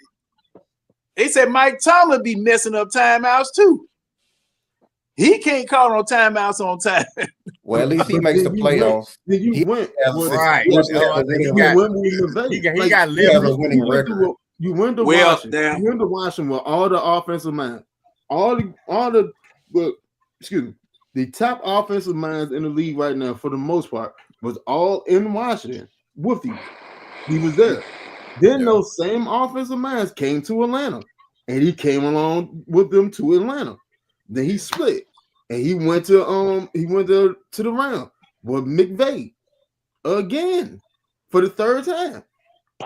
And you still don't know when to use the timeout? Winston. Come on, like, let me ask the panel a question, John. Ain't no excuse for that no more. Let me ask the question. On a scale of 1 to 10, had Tampa lost that game in New Orleans, and this dumb dickhead messed up another game again, last 2 games, on a scale of 1 to 10, how pissed would you be right now? Because that means we would have missed the playoffs. 2 games. Yeah. But I mean, like, would you really want them gone at that point? Had Tampa lost the game and we lost the game, we missed another chance in the playoffs. Would you have wanted him gone then? Me personally, I wouldn't have been up. See, this is my thing. I get why everybody upset with him with the timeouts, but to me, it was so many different egregious things during the season that just overshine that. to me, he showed me who he was as a coach back when we were 6-3. The same way we were winning games, I knew would be the same way we would lose them. Like it just Never was so accept. clear Never accept his something in weaknesses. the win that you wouldn't accept in a loss. Point blank, period. Because all you're doing is reinforcing bad habits. That's all you're doing. But you're accepting it because you're winning. But those Right. same bad habits, if you sitting there reinforcing while you're winning, they're going to rear their head up later. And that's what happened. Yeah, I think he a party coach, man. That's what I say. He too busy having fun in the locker room, dancing and shit, instead of like what y'all saying, going over what we messed up in the game over a win. I think somebody brought this up on the radio, and they were talking about how their biggest frustration was, like, as a coach, you expect things to get corrected. Like I brought up how those procedural penalties finally did get cleaned up. You would have liked for them to get cleaned up a lot sooner, but they did get cleaned up. That's a sign of a good coach when things get corrected. So, for example, the defense eventually got corrected. It took to the bye week for them to make those adjustments, but you saw the defense playing a lot better. That's a sign of a good coach. But the point this dude made on the radio is like, but then when you see the defense go back to what they were after it was corrected, Regression. that's a sign, like, how, like, in terms of coaching, like, how, like, if you had problems in week 4, you get it corrected in week 6 and it's fixed, and then when you need it the most, those problems resurface. It's a Like, lack of, like what I've been saying since week 6, a lack of discipline. There is a blatant lack of discipline in this team, and that is a direct correlation to your head coach. I don't care what Jimmys and Joes you have on your team. If your team lacks discipline, that is a direct correlation to the coaching that they are receiving. That should have been fixed almost immediately, all these penalties and the issues that we have with the team. It's But like again, it's like this, that coach. It's like this, coach. I think this is what I think Raheem does, Keelan, coach. I think he establishes an issue, fixes it, but then don't go over it again. And see, this is his mistake. You fix the issue, but you don't go over it again in practice. You just move on to something else as if that issue is fixed and we never gonna need to talk about it again. Whereas probably some of the good or great coaches, they go over the same issues each and every practice. I bet Belichick go over the same detailed things, or a coach like Belichick.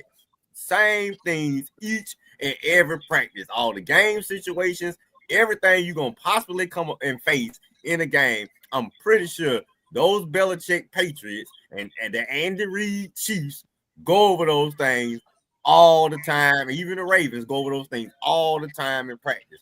Raheem yeah, sees it. you're I'll supposed fix it to. one You're week. supposed to. Don't bring it up again no more. I think I it's think a Yeah, everybody, you're supposed personality. I to. think it's a personality thing. Like, if he's a player coach, sometimes when you have a player coach, it's hard to then all of a sudden switch over and be a disciplinarian. Whereas someone like a Bill Parcells, he's never been confused as a player's coach. So when it comes to coming down, holding people accountable, being a disciplinarian, like, he can do that because he's never been considered buddy. I think that's kind of what you run into with players, coaches. So it's the same argument with Quinn. He was a raw guy. All the players loved him, but it's kind of like, all right, when you pull out the belt, they kind of look at you like, I thought you were my homeboy. Like, how you all of a sudden now you're the strict disciplinarian now. Like, but what Like, I'm gonna say to well, that, what I'm gonna I, say to I would say that is, this. Go ahead. Go ahead. what I'm gonna say to that is, I think from the very beginning, and if you can go back and you can look at Raheem when they introduced him as head coach, one, I think he had to be the smartest, dumbest motherfucker in the building at all times. That's one. Two, Huh? when he brought in what? yeah, that rookie, that's him, John. That's him. when How he you brought just in said that it. rookie OC, Oh, He that gonna rookie have to defensive explain coordinator, that. nobody could actually tell him nothing or check him on nothing. Nobody. That's one. So he automatically created job security to a certain degree it's because self-explanatory, John. Look at the coaches he chose. Instead of going out choosing the right coaches that had experience, he go choose these little.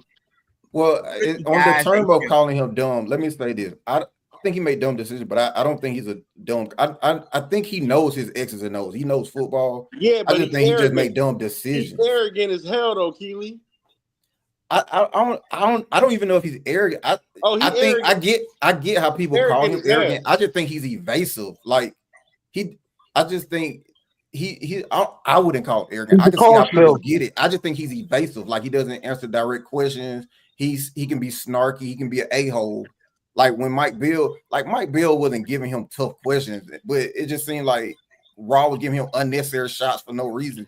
Like because they weren't like asshole questions he was asking. I don't think because he's arrogant. You can't tell him shit. You can't ask him shit. That could be it. I can't dispute that. I just think it's just more of him just being, a-hole or being like a politician.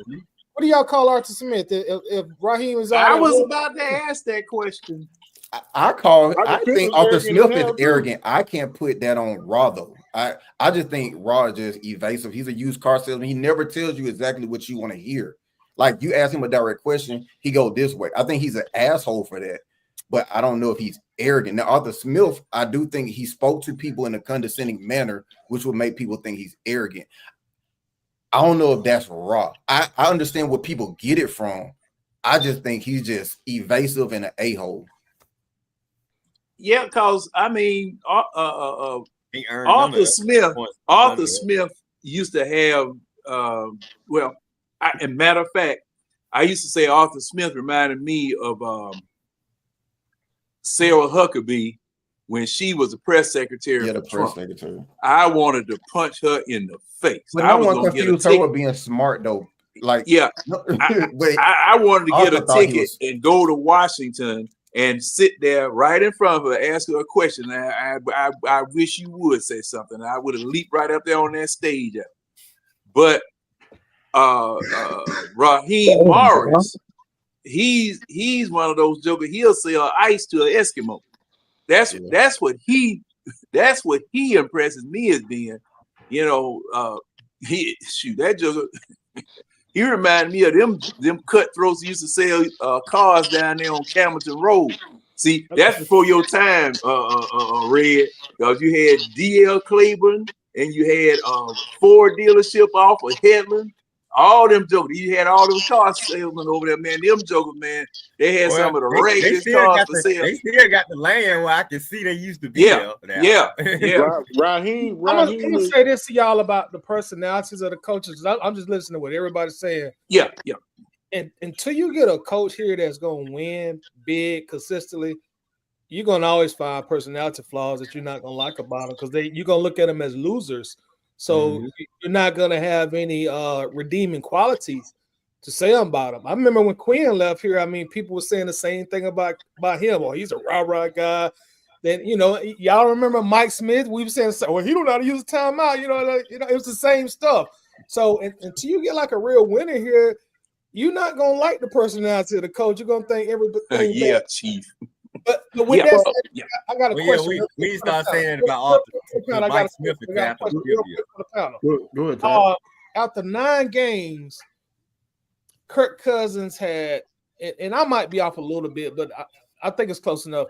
I think Kirk Cousins had 17 touchdowns and 9 interceptions. That would have put him on a pace to have, I think, 32 touchdowns at the end of the year and 17 touchdowns.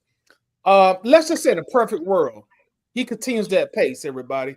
He finished the regular season, 32 touchdowns, 17 interceptions. I would like to ask y'all, everybody's opinion, what do you think the Atlanta Falcons record would have been if he continues that same pace? You said the first 9 games? Yeah, I might be off by a little bit, but I think that's close enough. But the pace he set in those 9 games. Yeah, he would have finished with 13 touchdowns and 17 interceptions. Well, I will say you this. said 32, right? You said 32 and 17. Right, 32 TDs and 17 interceptions. So let's say if he finished that pace, what do y'all just tell me what do you think the record would be? You know, I don't know about the record, but I will say this. Then I'll let somebody else go. Coach, hold on, Coach. Before you answer, what you think the record would be? Just give me that dignity to give me the answer. That's what I'm saying. I don't know, and I was going to tell you why I don't know because Manning had 22 interceptions. They went to the Super Bowl, so I mean it's hit or miss. It really just depends on the team. So for me, that's hard to say because I've seen people with that many interceptions still go to the Super Bowl and win. So okay, I got you, Coach. I got you. Actually, Ray said it was. Thank you, Ray Ellison. He said 17 TDs, 7 interceptions. So he would have finished with 32 touchdowns, 13 interceptions. So I just want to know y'all opinion. What do you think the final regular season record would be? Just give me what you think the record would be. About 11-6. Yeah, I said 11-6. I think 13. 11-6. I would say I don't we believe getting we ready would for a have. playoff game this week. I know that. I would say I don't know if we would have been. But yeah, we would have played wild card weekend. I don't think we would have ended up. I don't know because I don't think he would have maintained that pace because most of those came in 2 games. He had 4 touchdowns in the game against Tampa Bay and another 4 in another game against Tampa Bay. So half the production came in just 2 games. Like he only had like a couple games that had multiple interceptions, like 1 touchdown against Pittsburgh, 2 against Philly, 1 against KC, 0 against New Orleans. So even though but we're speaking hypothetically, Keely. I know. However, I watched the game. So though I know the total, I know the bulk of it only came in 2 games. So if he was lining everybody up, then I could say yes. But unless we're going to play Tampa Bay 8 times in the season, then I can't say that he would have kept that pace. And we can't keep rescheduling Tampa Bay on the schedule because he got 8 of those touchdowns against Tampa Bay. But that's just because he didn't do it against Tampa Bay, he could have did it to a couple more teams. But he didn't. We're still speaking hypothetically, though. But what I'm saying, he didn't. That's what I'm saying. So you said the first 9 games, correct? So out the first 9 games, those are the teams he lit up. That's what I'm saying. Like I just gave you, he's only scored 1 touchdown in this game, 0 the next game, 1 in this one. That's what I'm saying. That's how the bulk of the game. What I'm saying is most of the games he didn't throw multiple touchdowns. That's what I'm saying. Okay. So I don't know if he would have kept a pace that in which he only basically lit up 2 teams. But it's just a hypothetical, bro. Because see, I gave him my hypothetical answer. I'm saying I don't think it would have happened. Okay. Jane, are you up? Jane. Yes, I am up, John. He's over there in the red light district. Because he got the red light ain't much on yet, Weston, but it's gonna probably be on before the show over with, though. See what I'm talking about, man? Alabama lost, so ain't no need for him to turn that red light on. And expect to get paid around here. That's the thing. Expecting a check. Can you ain't said the rain? Oh Lord. Hey Jane, I'm sorry, man. You know what? I'm sorry. I please forgive y'all. me. I just wanted to say one thing. And here King Richie coming in here. What's going on, man? I just want to say one thing, then I'm gonna step down. I wanted to correct something that I said because I see a lot of people taking it out of context. When I said the playbook was made for Penix, I'm not saying that Kirk couldn't have ran the playbook because when he was in Washington, he did throw it out the pistol, but he didn't have an Achilles. That was a younger Kirk Cousins. So Richard, I said that too. So to me, you ain't the one. The reason why I want to correct this because I still put that on coaching because for me, after watching that Greg Olsen interview, Greg Olsen said the pistol is the hardest formation for an immobile quarterback to even run. So it's asinine to try to get Kirk to run the pistol when you know he's immobile because that's not the type of scheme you run with an immobile quarterback. But the reason I said it was made for Penix is because if everything had went the way it went, Kirk has ran the pistol so he could teach Penix the pistol because Penix ran the pistol in college. But on the NFL level, Kirk was teaching him how to be a professional with running that playbook. So when I say the playbook was made for Penix, not Kirk, I wasn't meaning as far as Kirk couldn't do it. Could that be an asinine statement? You're asking that man to do it after an Achilles injury when he can't plant his foot. That's Kirk's main problem is he didn't trust that foot. So to give him a playbook that you know he can't run, to me, still fall back on coaching. And am I mad at Raheem for it? Yeah, but you also paid him $100 million. So when you look at it from a business aspect, no business person in the face of humanity wants to lose $100 million. So they kept him out there. To my discretion, you kept him out there too long. But when I said it was made for Penix, meaning that that's the playbook they want him to run. Now, do I approve of all of Zach Robinson plays? No, because to me, he still had that same problem Arthur Smith had, and that's spacing.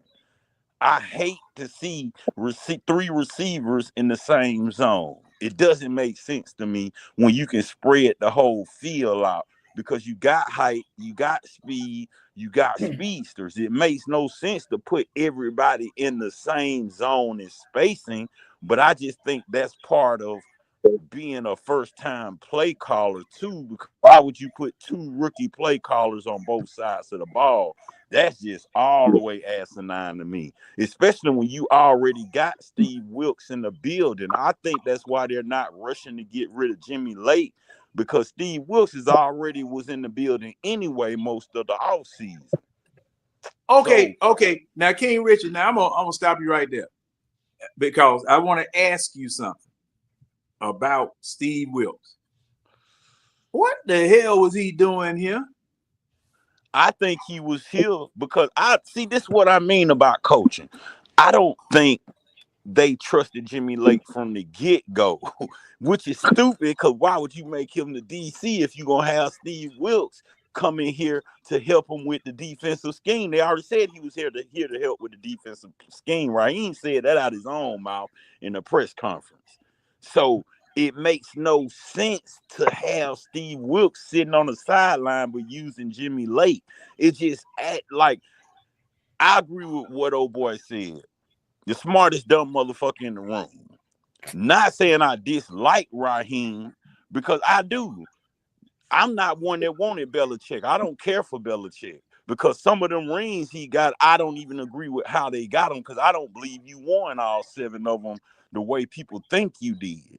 That's just me.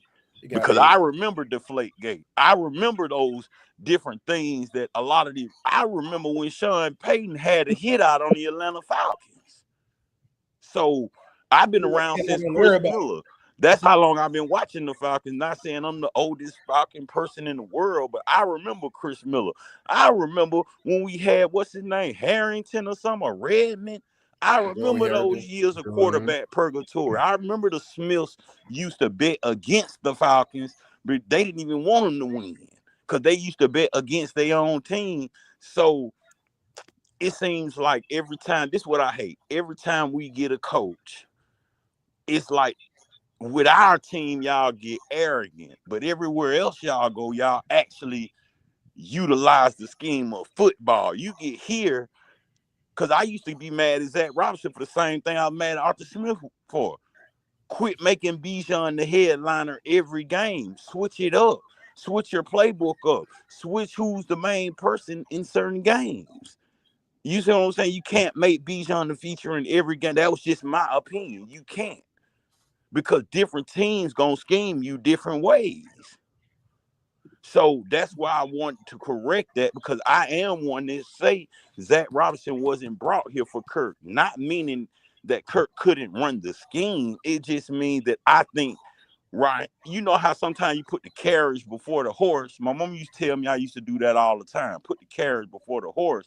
So I'm thinking that Raheem put the carriage before the horse, even though you knew you weren't trying to play Penix, but the way you was building the team was for him to take over eventually, but you screwed it up. But I also think part of that comes with Kirk falling off a cliff, because I was one that wanted Kirk Cousins, because the younger Kirk Cousins before that Achilles injury used to fire us up every time he played us. Matter of fact, we had them whooped, and in the fourth quarter, that man came back and drug us in a couple of games that we played Minnesota. So I just wanted to correct that part of what I was saying. It's not that I didn't like Kirk. It's just that I think he was just, I thought he was here to be more than what he was, but it's just really breaking down. He was just a bridge. Well, you don't have to defend it, because like when we were saying it, it wasn't like you weren't the only person who made that suggestion. So when we were talking about it, you don't have to defend it, because you weren't the only person that has brought that up, talking about the whole playbook for Penix thing. Yeah, it was a lot of It was a folks lot that of people. saying, it was a lot of people saying that same thing. And I was like, saying that same. I was saying that same sentiment as well. But if he That's why I was was, trying but to now say. if it is like I that, was. then you Robinson was should here fire before your head coach, because I agree Cousin with even got everybody here. else. That's a That fireable doesn't make offense. sense. Yeah, and I don't think Penix was in. I don't think Penix was in the plans when they went after Kurt and when they brought in Zach. At all. Yeah, At all. He wasn't. They already said they were going after Bo Nix. It just happened that Penix failed to them.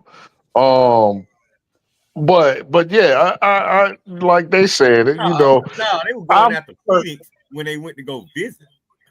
They said yeah, that that they said right. They said it in the press conference. They liked Penix, yes, but they were going to go get Bo Nix because they were under the assumption that Penix was going to be gone. They But, a but report. that's neither here. But that's neither here nor there. Team didn't say that, coach. There was a report that came out that said the team were highly interested in Bo Nix during that point in Right, time. right. Okay. Well, let me rephrase that. Thank you for correcting me, Toddy. Yeah, it was reported that I told you. that they were going to get Bo Nix, that they wanted to get Bo Nix. But I and mean, this go ahead. was after the fact, right?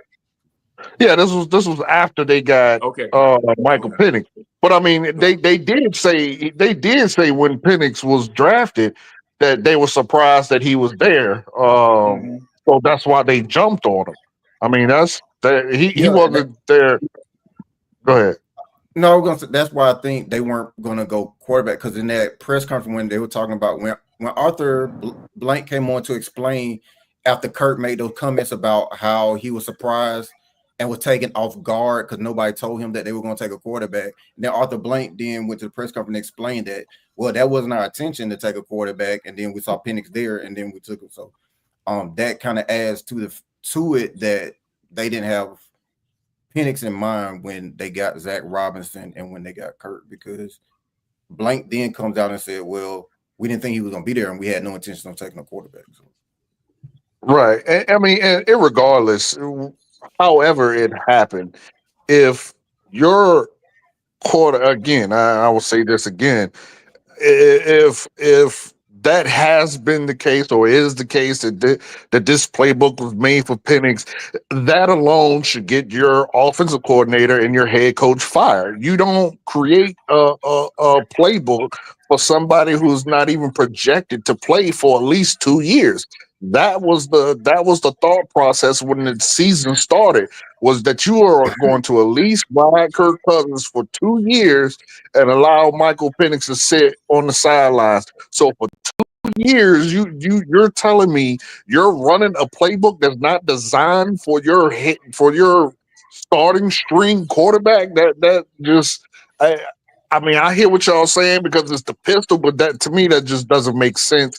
And if it is the case, then that deserves to get your OC and your head coach immediately fired, and they should never step foot on another football field again, because that's just stupid. Well, let's just give them the benefit of the doubt that they're not that stupid, because we keep bringing it up, but I don't believe that they're that stupid. So, and I think most of us believe that they're not that stupid. We might have our issues with them, but let's give them the benefit of the doubt for that one. I don't think they're that stupid. I don't either. But I mean, just I don't in think this Zach narrative, I don't think none Yeah, of us really believe that they're that stupid. I would say, like, I've been arguing with all y'all for like forever. And I don't think y'all believe that he was destined. They were destined. No, they had faith that Kirk could do it because It he's depends done on how it. mad you get us. Because when he did it in Washington, you talking about a Kirk Cousins almost coming straight out of college to a 38-year-old Kirk Cousins with an Achilles injury, still trying to run a pistol. That was my issue. Keely, I didn't think that to the extreme into the last two games. Now after these last two games, I think it. Regarding the pistol thing, I mean, maybe they overestimated or underestimated his recovery time, or maybe they didn't consider the age portion of it. Maybe they thought they were gonna. Maybe they overestimated Kirk's health. I don't know. But I think it was the health issue. They didn't think Kirk was gonna make. I keep telling you, look, Penix was their guy the minute they went up to Seattle and saw him. Now, I don't know at what point they realized they made a mistake in giving Kirk all that money, but eventually they did. But it was too late now. I mean, because you playing scared. You know you had to improve that quarterback room, and you gave them the money. Sometimes I wish the draft was before free agency because they should have just asked backwards. We get the free agency and then the draft. And now, but let's even if that is the case, like you still have to mitigate that learning curve for Penix. So there's still a legit reason for them to start Kirk, because you're not going to expect a rookie to come in and play like a 12-year vet. Like that was had to draft him before the free agency. You could have drafted Penix and went out and got, like I said, a Joe Flacco for cheap, or maybe some other veteran quarterback that's on the street for cheap, just to come in and bridge, maybe start the first few games. But eventually we know that Penix is our guy, and we going to Penix as soon as we can. Yeah, I don't plan on taking a quarterback, bro.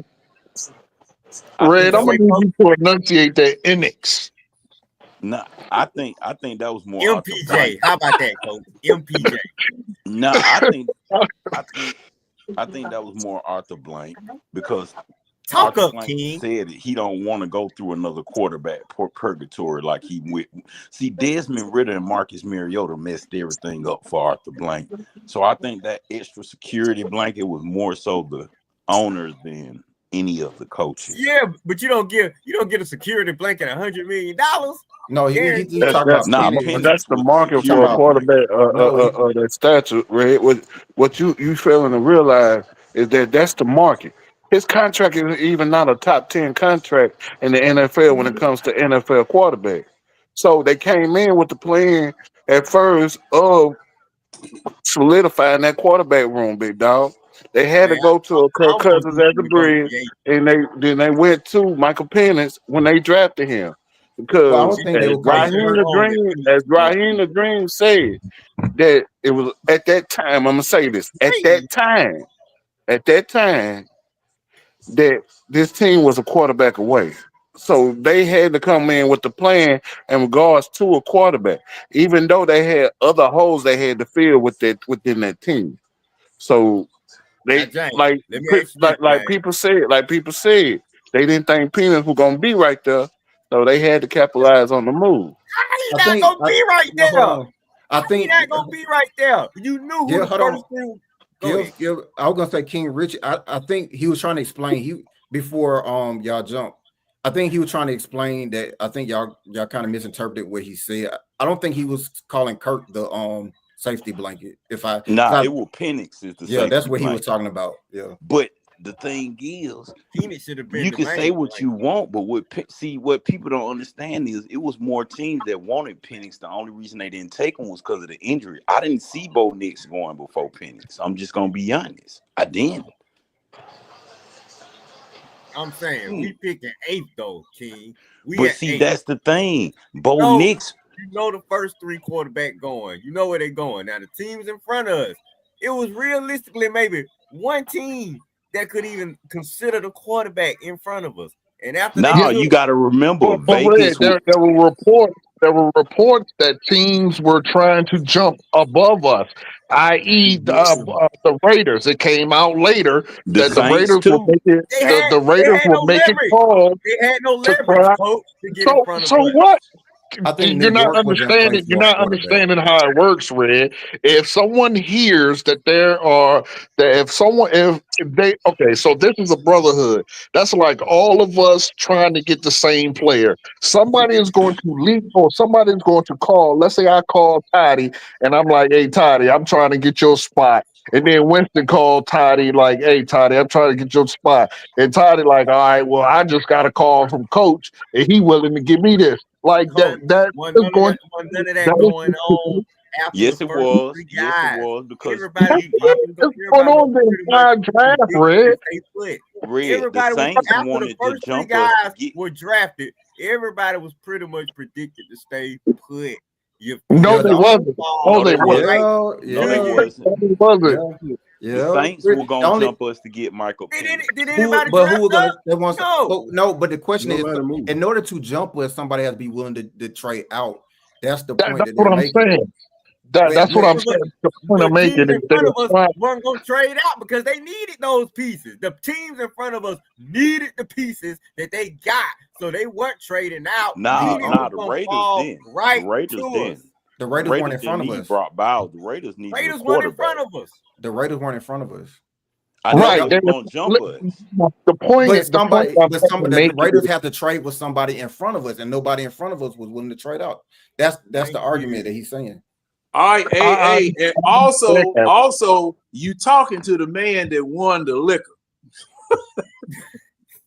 You talking to the man that won the liquor. Now Red won the liquor for predicting the first 10. How many was it? 10? First 10 draft picks? 30 picks. 30 picks. The first 30. Yeah. Now You you just say you talking to the got man the that most won the liquor. That means nothing to me. But what I'm saying is All right, shoot. during the That time of the man had draft, to fight through a whole bunch of folks. the Hold on. reports were the reports, and the reports were that the Raiders were looking to trade up, and Yeah, other we know Yeah, they they were were looking to looking. trade They up. were looking They to were. trade up, oh, but they didn't So, have the leverage to again, trade if up. you let me finish what I'm saying. So again, the question was, why did we get Kirk Cousins?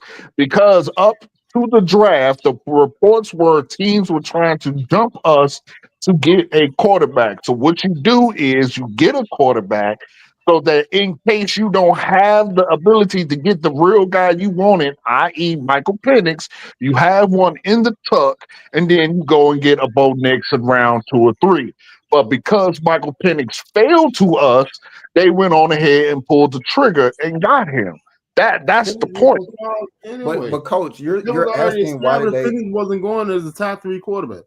It was already going to be. It was going to He be Caleb Williams, wasn't number Jay 4, Daniels, but we were Drake number May. 8. That was already set. Correct. Penix was at 4, somewhere between 4 and 8, and the Correct. quarterback And 4 wasn't position. moving. 4 wasn't And moving. Arizona wasn't moving. like no.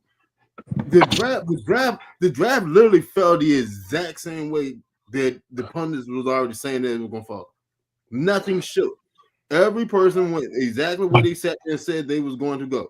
The draft order was Chicago with Caleb Williams at 1, Washington Jaden Daniels at 2, New York with Drake May, Arizona Marvin Harrison Jr., Los Angeles Chargers Joe. Now hold on. Giants got Malik Nabel. Now, Tennessee, real- the only chance that for Penix to leave before he got to us was Tennessee. Because Tennessee needed a quarterback. And instead now they keep in mind. JC Will Levis. They took Will Levis had his only rookie game. year. They were still content with Will Levis after his rookie year in Tennessee. The only report I heard of another team taking a quarterback were the Giants, because it was a matter of whether they were going to roll with Daniel Jones for another year or take a quarterback. But what I heard, they wanted Michael Penix too, though. I knew they were the quarterback that I He got a heard. wide receiver because they were going to stick with Daniel. Daniel just shit the bed this year. I know what I'm saying is what I'm happened. saying, Winston. What I'm saying is you're saying they were going to stick with Daniel Jones. I'm saying prior to the draft, that decision was still up in the air because there were reports that they were looking at JJ McCarthy. For whatever reason, I didn't understand JJ McCarthy, but he was linked because he went to work out for the Giants.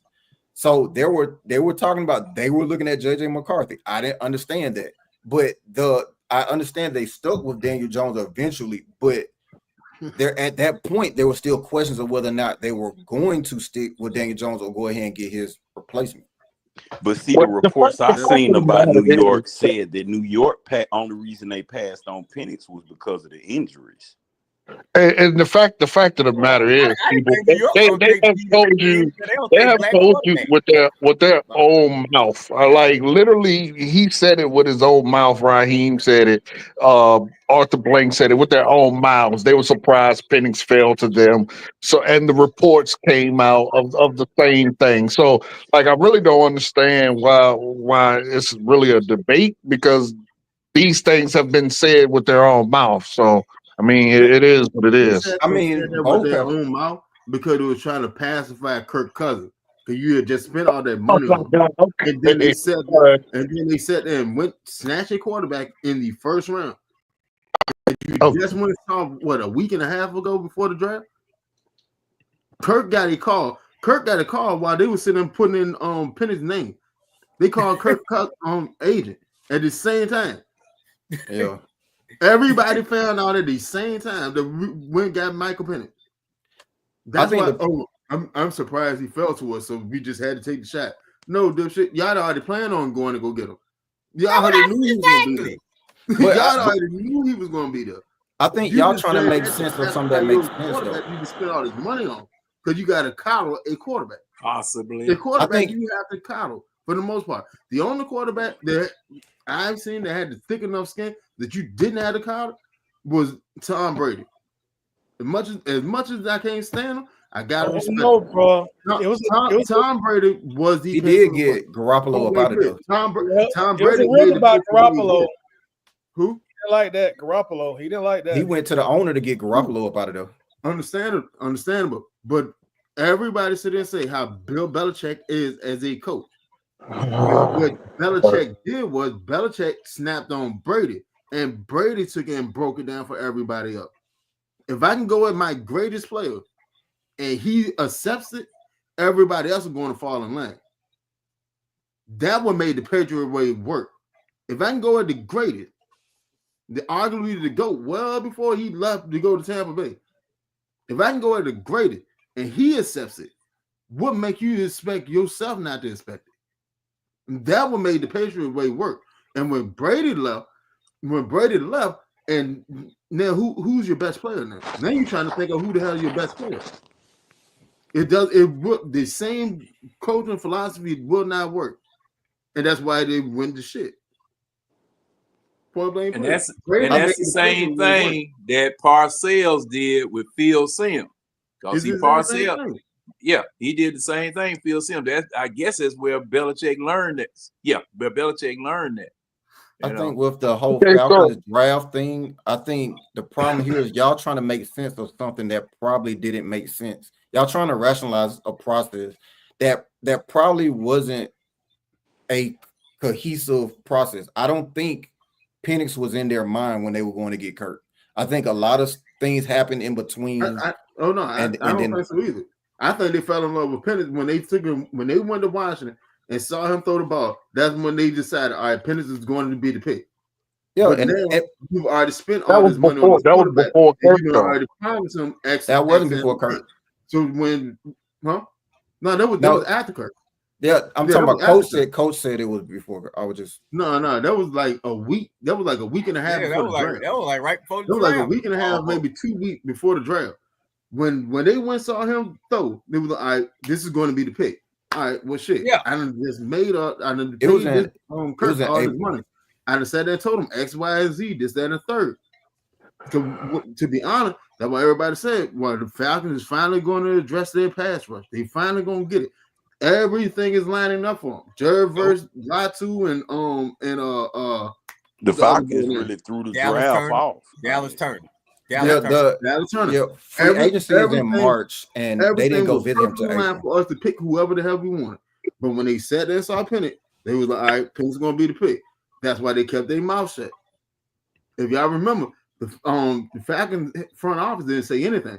Raheem didn't say shit. Fontenot ain't say nothing. Till the draft hit. Draft hit. When the draft hit, that's when Cousin agent got a phone call. Cousin agent got a phone call. They didn't even call Cousin himself. They called his agent and made his agent call Cousin. Well, that's actually technically not. That's actually technically not true, because Toddy did an interview with a Falcon insider who reported on Toddy's show that they were looking at and were heavily favoring quarterback because that I watched that show, but prior to that, I mean after that, on the Waffle House, we was discussing it, and Toddy was like, "Yeah, coach, dude did say what you said, and then it ended up being the quarterback." So I don't think that's entirely true. What are you saying? What are you saying isn't true? What specifically are you saying isn't true? That the whole that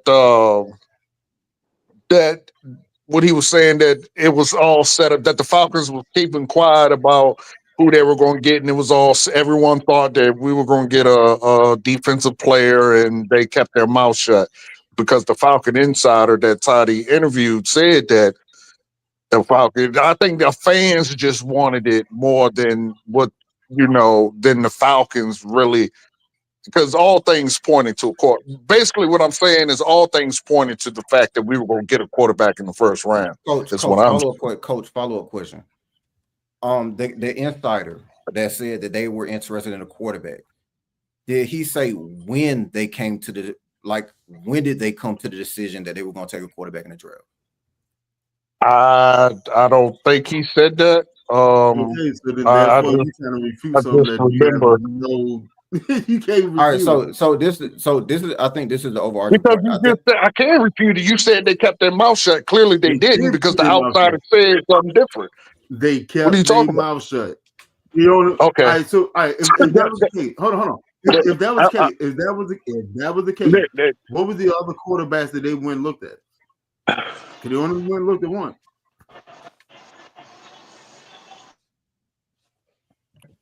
You mean a private? You mean a private workout? Okay. They did have people come to Flowery Branch. They had come to. Who did they go look at? They only went and looked at Penny. And they didn't even go to Penny's I'm still trying to wrap my mind around the fact that they were quiet, but they weren't quiet. So I'm not understanding your question.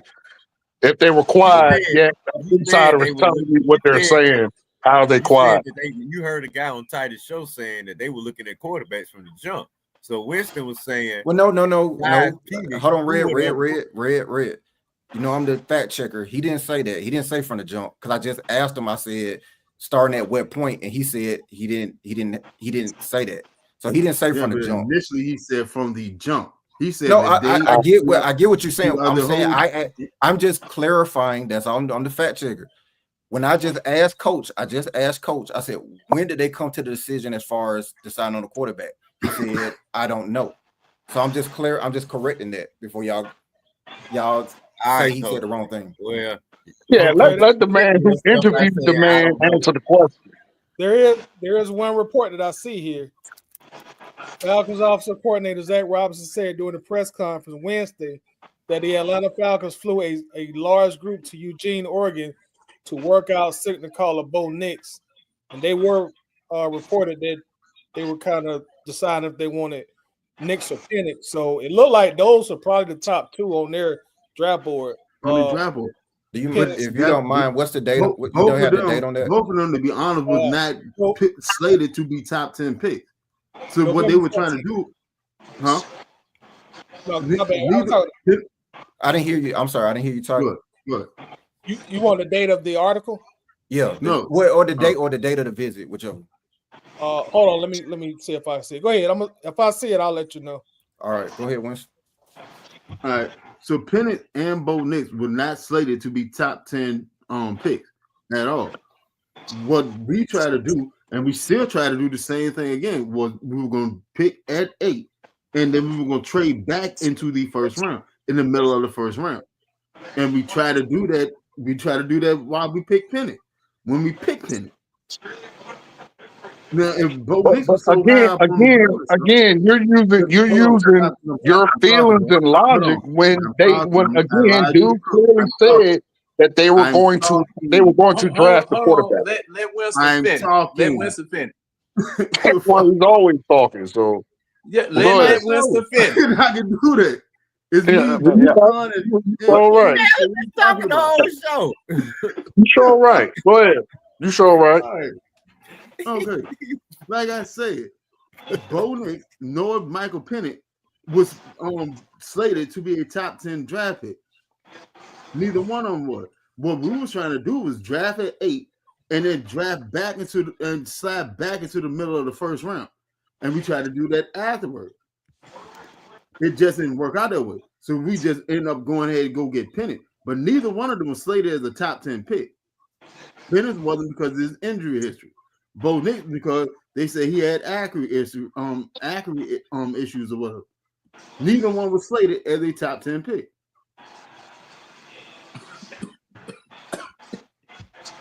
I remember Penix early in the process, they gave him a second round grade. Exactly. Woo. I didn't see the date, but I put the link to the article in the private chat. Don't mess around with that Red Rock. Woo.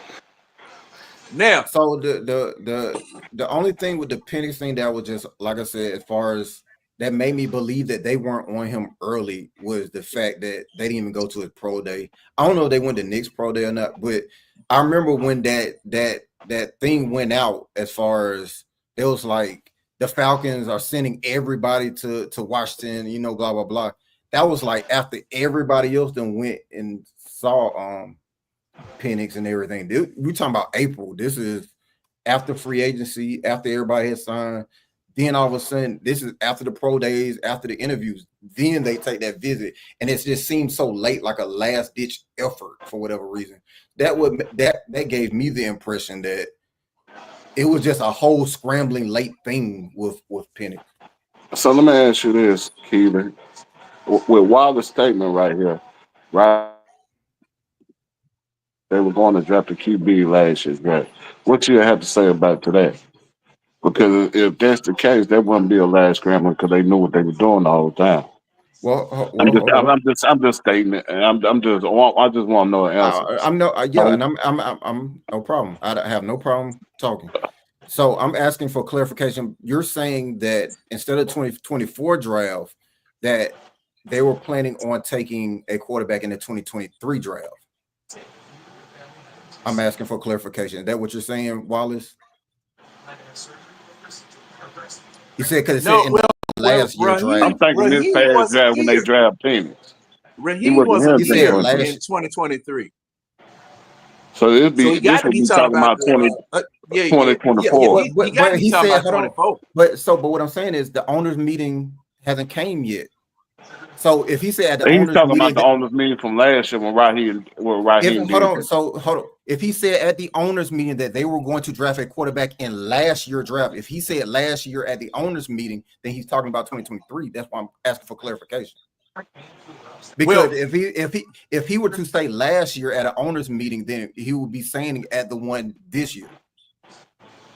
You know what I'm saying? Yeah, no, he must be using the wrong words because Raheem. That's why I'm asking for clarification. Yeah. Because if he's talking about 2023, then that means that they were planning on taking a quarterback in the later rounds. Because I'm pretty sure the idea was to take Bijan or whoever, you know, in the first. I don't even know what quarterbacks were available that they could have went after because the top 3 went in the first 3 picks. No, wait a minute, Keita. Now let's go back. What Wallace is saying is actually true because it would be 2024. Yeah, he said last year's draft. Yeah, so that would be 2024. No, all right. Here's what I'm saying. It said verbatim, I'm reading it. Raheem did say in an interview at the owners' meeting. He's only been at one owners' meeting, correct? That was the one that was preceding this season, correct? Mm-hmm. So that would be Didn't they meet right after the Super Bowl? When is the owners meeting? Hold on, I'm looking it up now. Because I thought they had one in March. The draft is in April. Yeah, so that owners meeting took place, I think, and you know, I'm gonna wait till Winston looks it up because I think they have a. If it happened They in do. March, Actually, then wait, he said 2024, it was back in March. It was the end of March. So Right, that's my right. point. The draft is in April. So Right. if he's saying this in this year and in the only owners meeting that he's been at, if he said that, then he could not have been talking about last year's this year's draft, because the draft hasn't happened yet. Yeah. So he couldn't have used the words last year's draft because one, he wasn't there, and then two, the next upcoming one. Just up to comment. Okay, because that's why I'm asking Raheem for clarification. Because okay, Raheem was hired when? Before the draft. So the owners meeting was before the draft. To my understanding, just happened. He was hold on. He was hired in January. It was probably around this time, about a year ago. Owners meeting happened in March. The draft happened in April. So that was time. Yeah, well, Wallace is saying it corresponds with each other. All right. So he couldn't have used the word last year. No, I think you misinterpreted what he really mean. He's just talking old Georgia. He's saying he said the last draft. The 24 meeting. Well, yeah, that's last year. Yeah, it's technically that's last year. Yeah. That's last year. Just to make sure, I'm not saying what y'all think I'm saying. I'm saying the word last year couldn't have came out of Raheem's mouth. I was asking for an explanation. That's what I was saying. No, I think it's just like how he wrote the sentence out. I get it because I now get it because he made another comment. Yeah. That would be peculiar. Because if that was the case, then that would mean that why would Kirk be surprised? Well, let me say this. Because it wasn't widely known. I do recall. I mean, I'm pretty sure he listened to the owners meeting. I mean, that I'm pretty sure. I do recall they were saying, I want to say Kirk said it. If it wasn't Kirk, it was his agent. But I think I heard Kirk say it on one of them sit-down interviews that he did his press run as soon as he got here. I forget what show it was, but it might have been Shaq. But anyway, he said he was told the Falcons are probably going to draft a quarterback this year, but not in the first round. Yes. No, it was supposed to be the second day draft pick. No. He said he was told that they would draft a quarterback, but he didn't think it would be in the first round. That's what he said. So I mean, but even at at the owner meeting, Raheem said Raheem Moore said Taylor Heineke will compete as Kirk Cousins' backup. Said they will need to add a third QB to the room before everything is said and done. All right, this was before it said, I think the assumption when Desmond Ritter was traded was that Heineke would step into the second role and lock it down. And my working assumption was that the team would restructure the deal if that was the plan. So, all right, then Daniel Flick said Morris mentioned, obviously didn't commit to the draft a few times when discussing QB. We had to go back and reevaluate those guys for the draft again because our situation has changed. Heineke is still the favorite for that job at the moment, but the team vocal desire to add a third option and the possibility that it might be a second day rookie means you can't do more than lightly pencil him in to a roster spot at the moment. Yeah, that's what I'm looking for a first round quarterback.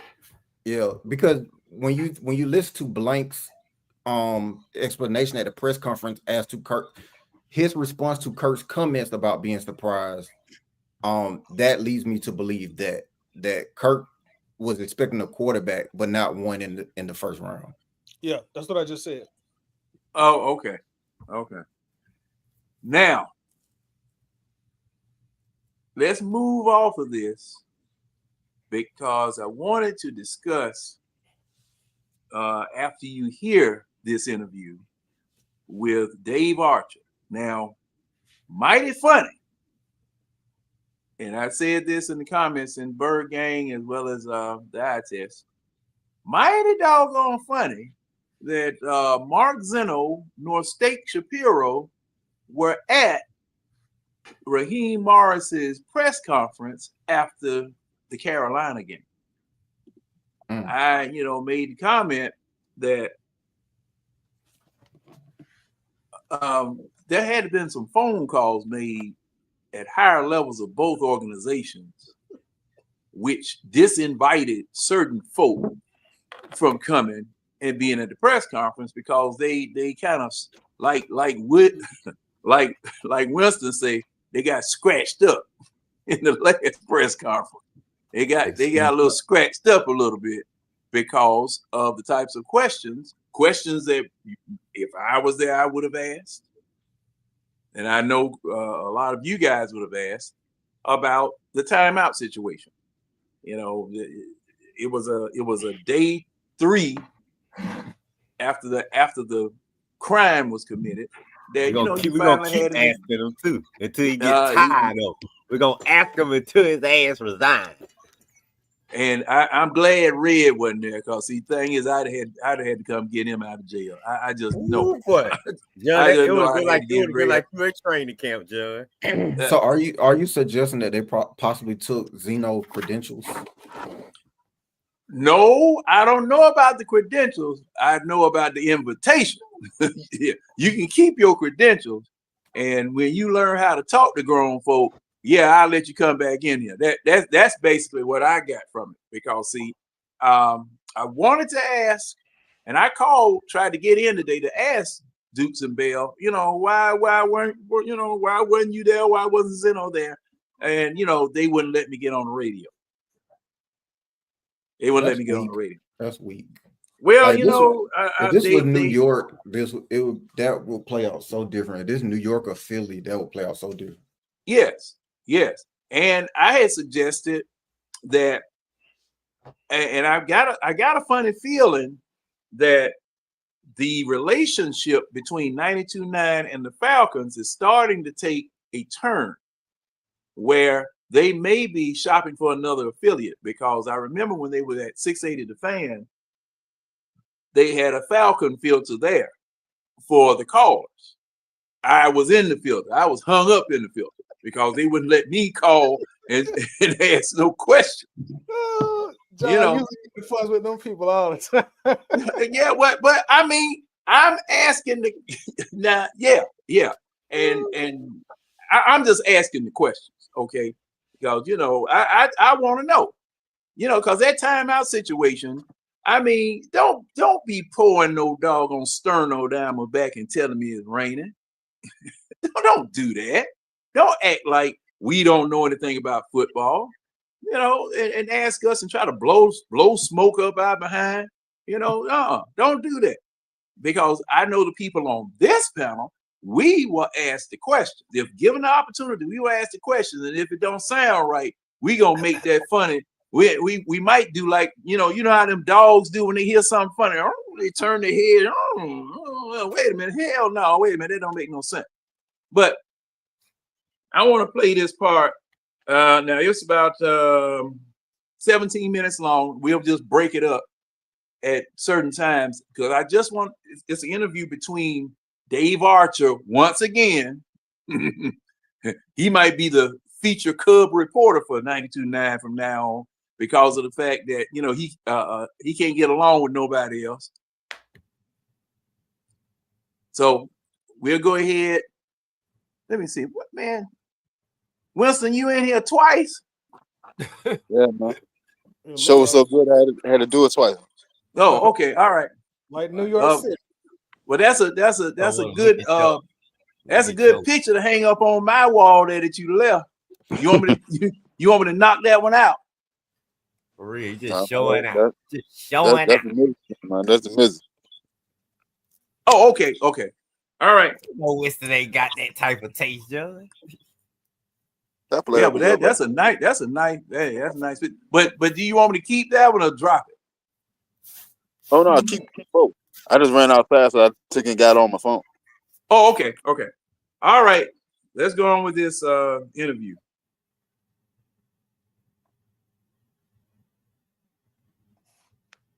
Come on, match up now. Oh, okay.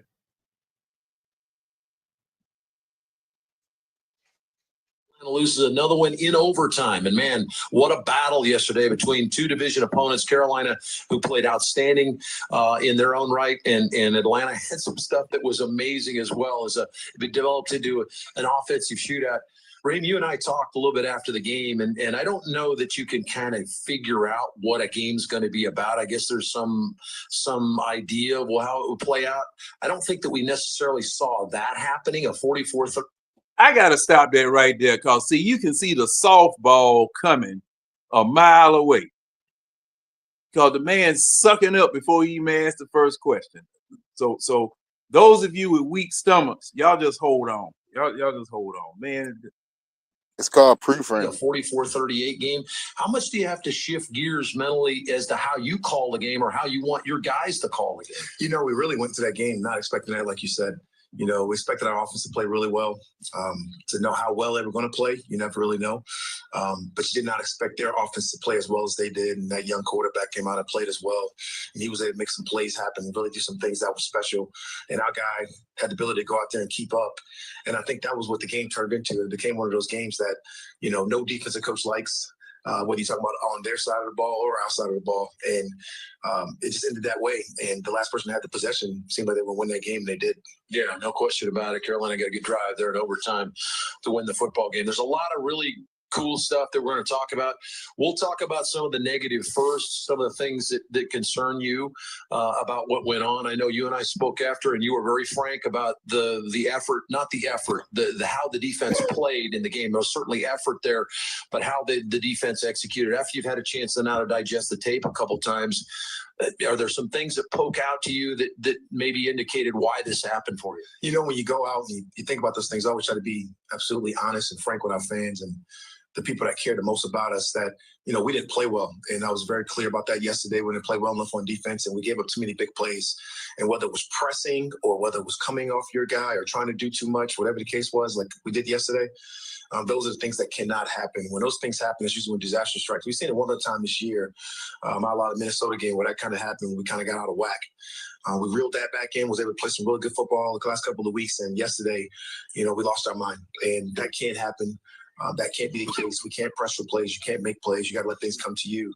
But we did not do that yesterday. You know, along with in the second half, those guys being to have the rushing success they was able to have in the second half, that really builds, and that really is a part of the factor that doesn't allow you to go out there and play the game the way you want to play. Yeah, there were multiple things that certainly transpired in the game that didn't look.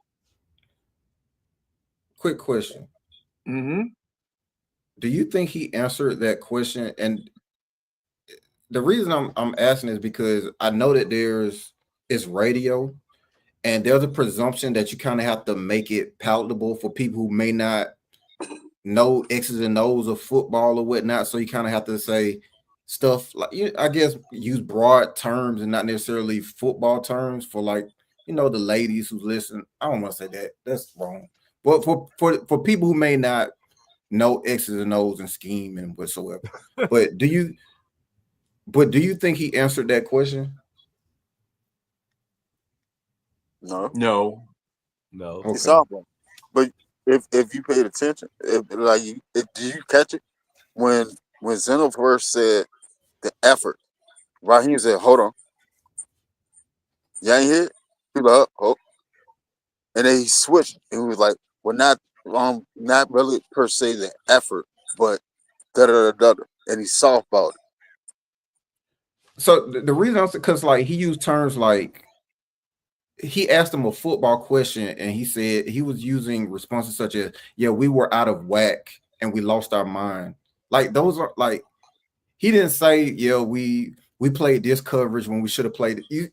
Do you get what I'm saying? He didn't get specific as to what he generalized and said we just lost our mind. Yeah, that's what I'm saying. Like, he just generalized. He didn't go. I told y'all he a politician. But what I'm saying is, but I'm thinking, I wonder if he's doing that because he's speaking to an audience that may not know like certain terminology. Like people just know football, as in, everyone doesn't know a 3-4 from a 4-3 or this and that. So I'm wondering if he's doing it on purpose for that reason, or he just purposely just avoided the question. I can't tell. Yeah, anybody else can jump in and answer Keely's question. Oh, I told you, he a politician. He like to talk around the question, and eventually he'll give you an answer that he think the radio person gonna accept. And now, I wish, like you said earlier, I wish this was Philly or New York or Boston. Somebody that like you or me that could catch him on his shit and push back like one of us would push back. Like, I don't think he could handle a John or a Coach or Winston personality at the press conference. Well, I think or even mine. I know he can't handle mine. So it doesn't have to be ugly. You would just ask him to clarify, like, what do you mean by out of whack? That's how you would follow that up if you're a journalist. And then eventually one of us would get tired of it, and then I just say, look here, man, are you gonna answer my doggone question or not? Well, I'm just sitting here wasting my damn time. Because I don't ask you this question about 2 or 3 times. Answer my question, man. Why in the hell did you not take that damn time out? It was sitting there burning a damn hole in your pocket. You bringing up other stuff, bro. Like you bringing up other stuff. You wouldn't be on the radio very long. Yeah, and well, see, I'm gonna say this too. Now, I told you he was gonna get snowballs and softballs from the person that interviewed, because Art's ready to move on to the next question. Yeah, I just wish he would give a little bit more pushback. That's all. Yeah. I just wish he would give some type of pushback, ask him to clarify, because it just seems like I don't kind of walked around. That's why I was asking, did anyone think he answered? Yeah, because see, really, now I'm gonna tell you like this. If you ask a question like that, no matter how technical the answer is, I want the technical answer. And if there is a question about it, then you got a husband or wife or significant other or somebody that can answer the technical part about it. Can you explain this to me? Have them explain that to me. One more question before you get back to is Archer still does Archer still work for the Falcons? Dave Archer, is he still their reporter? That dude. Yeah. Cause remember he would do the post game shows with Matt Ryan all the time. No, he's working. He's working for 92.9. No, hold on. He still do their media stuff. He's the color. He works for the Falcons. Him and what's his name? The announcer. It's him, DJ Chocolate. What's the Will McFadden? All of them, they do like the little round table jump. Okay, that's why I'm asking. So he does still get paid by the Falcons. They work for the Falcons. They work for the Falcons. I was asking that to reset my expectations. That's what I'm saying. Right. So therefore, I don't have expectations. So see, that's why I said and I had to think about that. No, he's not working for 92.9. Okay. Hold on though, cause see now, 92.9 is a flagship station. I think not, because him and West Durham are the play-by-play and analysts on the Falcons game. I'm thinking, hey, Tidy, can you answer that? Because I'm not sure, to be honest. Yeah, because see now I had to think about it. Now Winston. Huh? Now Winston. Okay, now you said that Archer. I looked it up. I looked it up. So the Falcons took it and created like a little media complex, right? In the complex is Archer, Shockley, Will McFadden, Toy McElhaney. What's the other girl name? It's another girl too, but like they be doing like little shows throughout the week. It's like little 30-minute little shows. On okay. Hey, now Keela, go ahead. Go ahead. What you found? No, I thought I found Don't they have a something, but podcast? no, I this- thought go I ahead. found something, but it was the wrong date. It said Archer made the move from the pre and post game show host for the Falcons to 92.9 the game, but that the date on that is 2004. But so I had the date wrong. I thought it said 2024, but it's at 2004. But on the Falcons website, he's still listed as an Atlanta Falcons analyst, so he might still be employed by the Falcons. Yeah, he is. Even on his Twitter, it's in his bio. He's an analyst, Atlanta Falcons radio, and then he got their website in his bio. So they still cut him a check. Yeah, so that just says Oh. invitation. So he's not in that role to push back on him. He's just there to just. If you go on the Falcon YouTube, like if you scroll through it, go past like the pressers and stuff, they be doing like a little show. Now, like, all right, y'all got the Falcons app on your phone? Yeah, I do. Like, if you go to like their video, you'll see it. You'll see you'll see their little shows, like little 30-minute shows, like a couple of times a week. And that's where like I be pulling like where DJs sit there break down like plays and stuff. Mm-hmm. Yeah, it's all on the same show. And then Will McFadden got a show. A lot of times be him, Tori McElhaney, and it's a new girl that just started this season. I can't remember her name. But the majority of the time it'd be like Archer, McFadden, and they may have like another guest. I mean Archer and Shockley, and then they may have another guest on it. Okay. So see, now that we know this, now we know why Zeno and State weren't there. Now we know. I mean, now that I know this, I know not to expect him to be challenging in the NFL. Yeah, he ain't gonna cross the line. He's not gonna go deep. He's not gonna go deep at all. and see, man. Just like now Tidy had a show last week on how that interview with Mike Bell and what's his name went. Tribble? Rod Tribble. Yeah, that's right. Yeah. Rod Tribble. And see, they got scratched up. They got whipped up in that interview. And I found it real interesting that after the game Sunday, neither of them, I heard neither one of those people's voices. Now, you know, D. Orlando Ledbetter is going to lead off in the interview, asking his questions or whatever. And I'm listening for, Zeno. I'm listening for State. I'm listening for somebody. Now, the fact that they aren't there, asking questions, and you got Dave Archer there asking questions, that speaks volumes.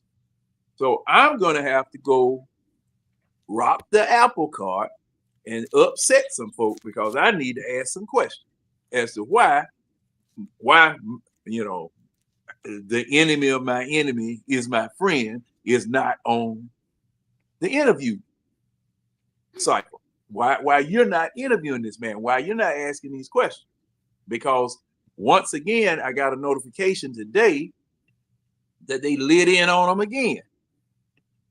This is going to be a recurring thing. Mike Bell and Carl Dukes, as well as the midday show, they say they lit in on him again.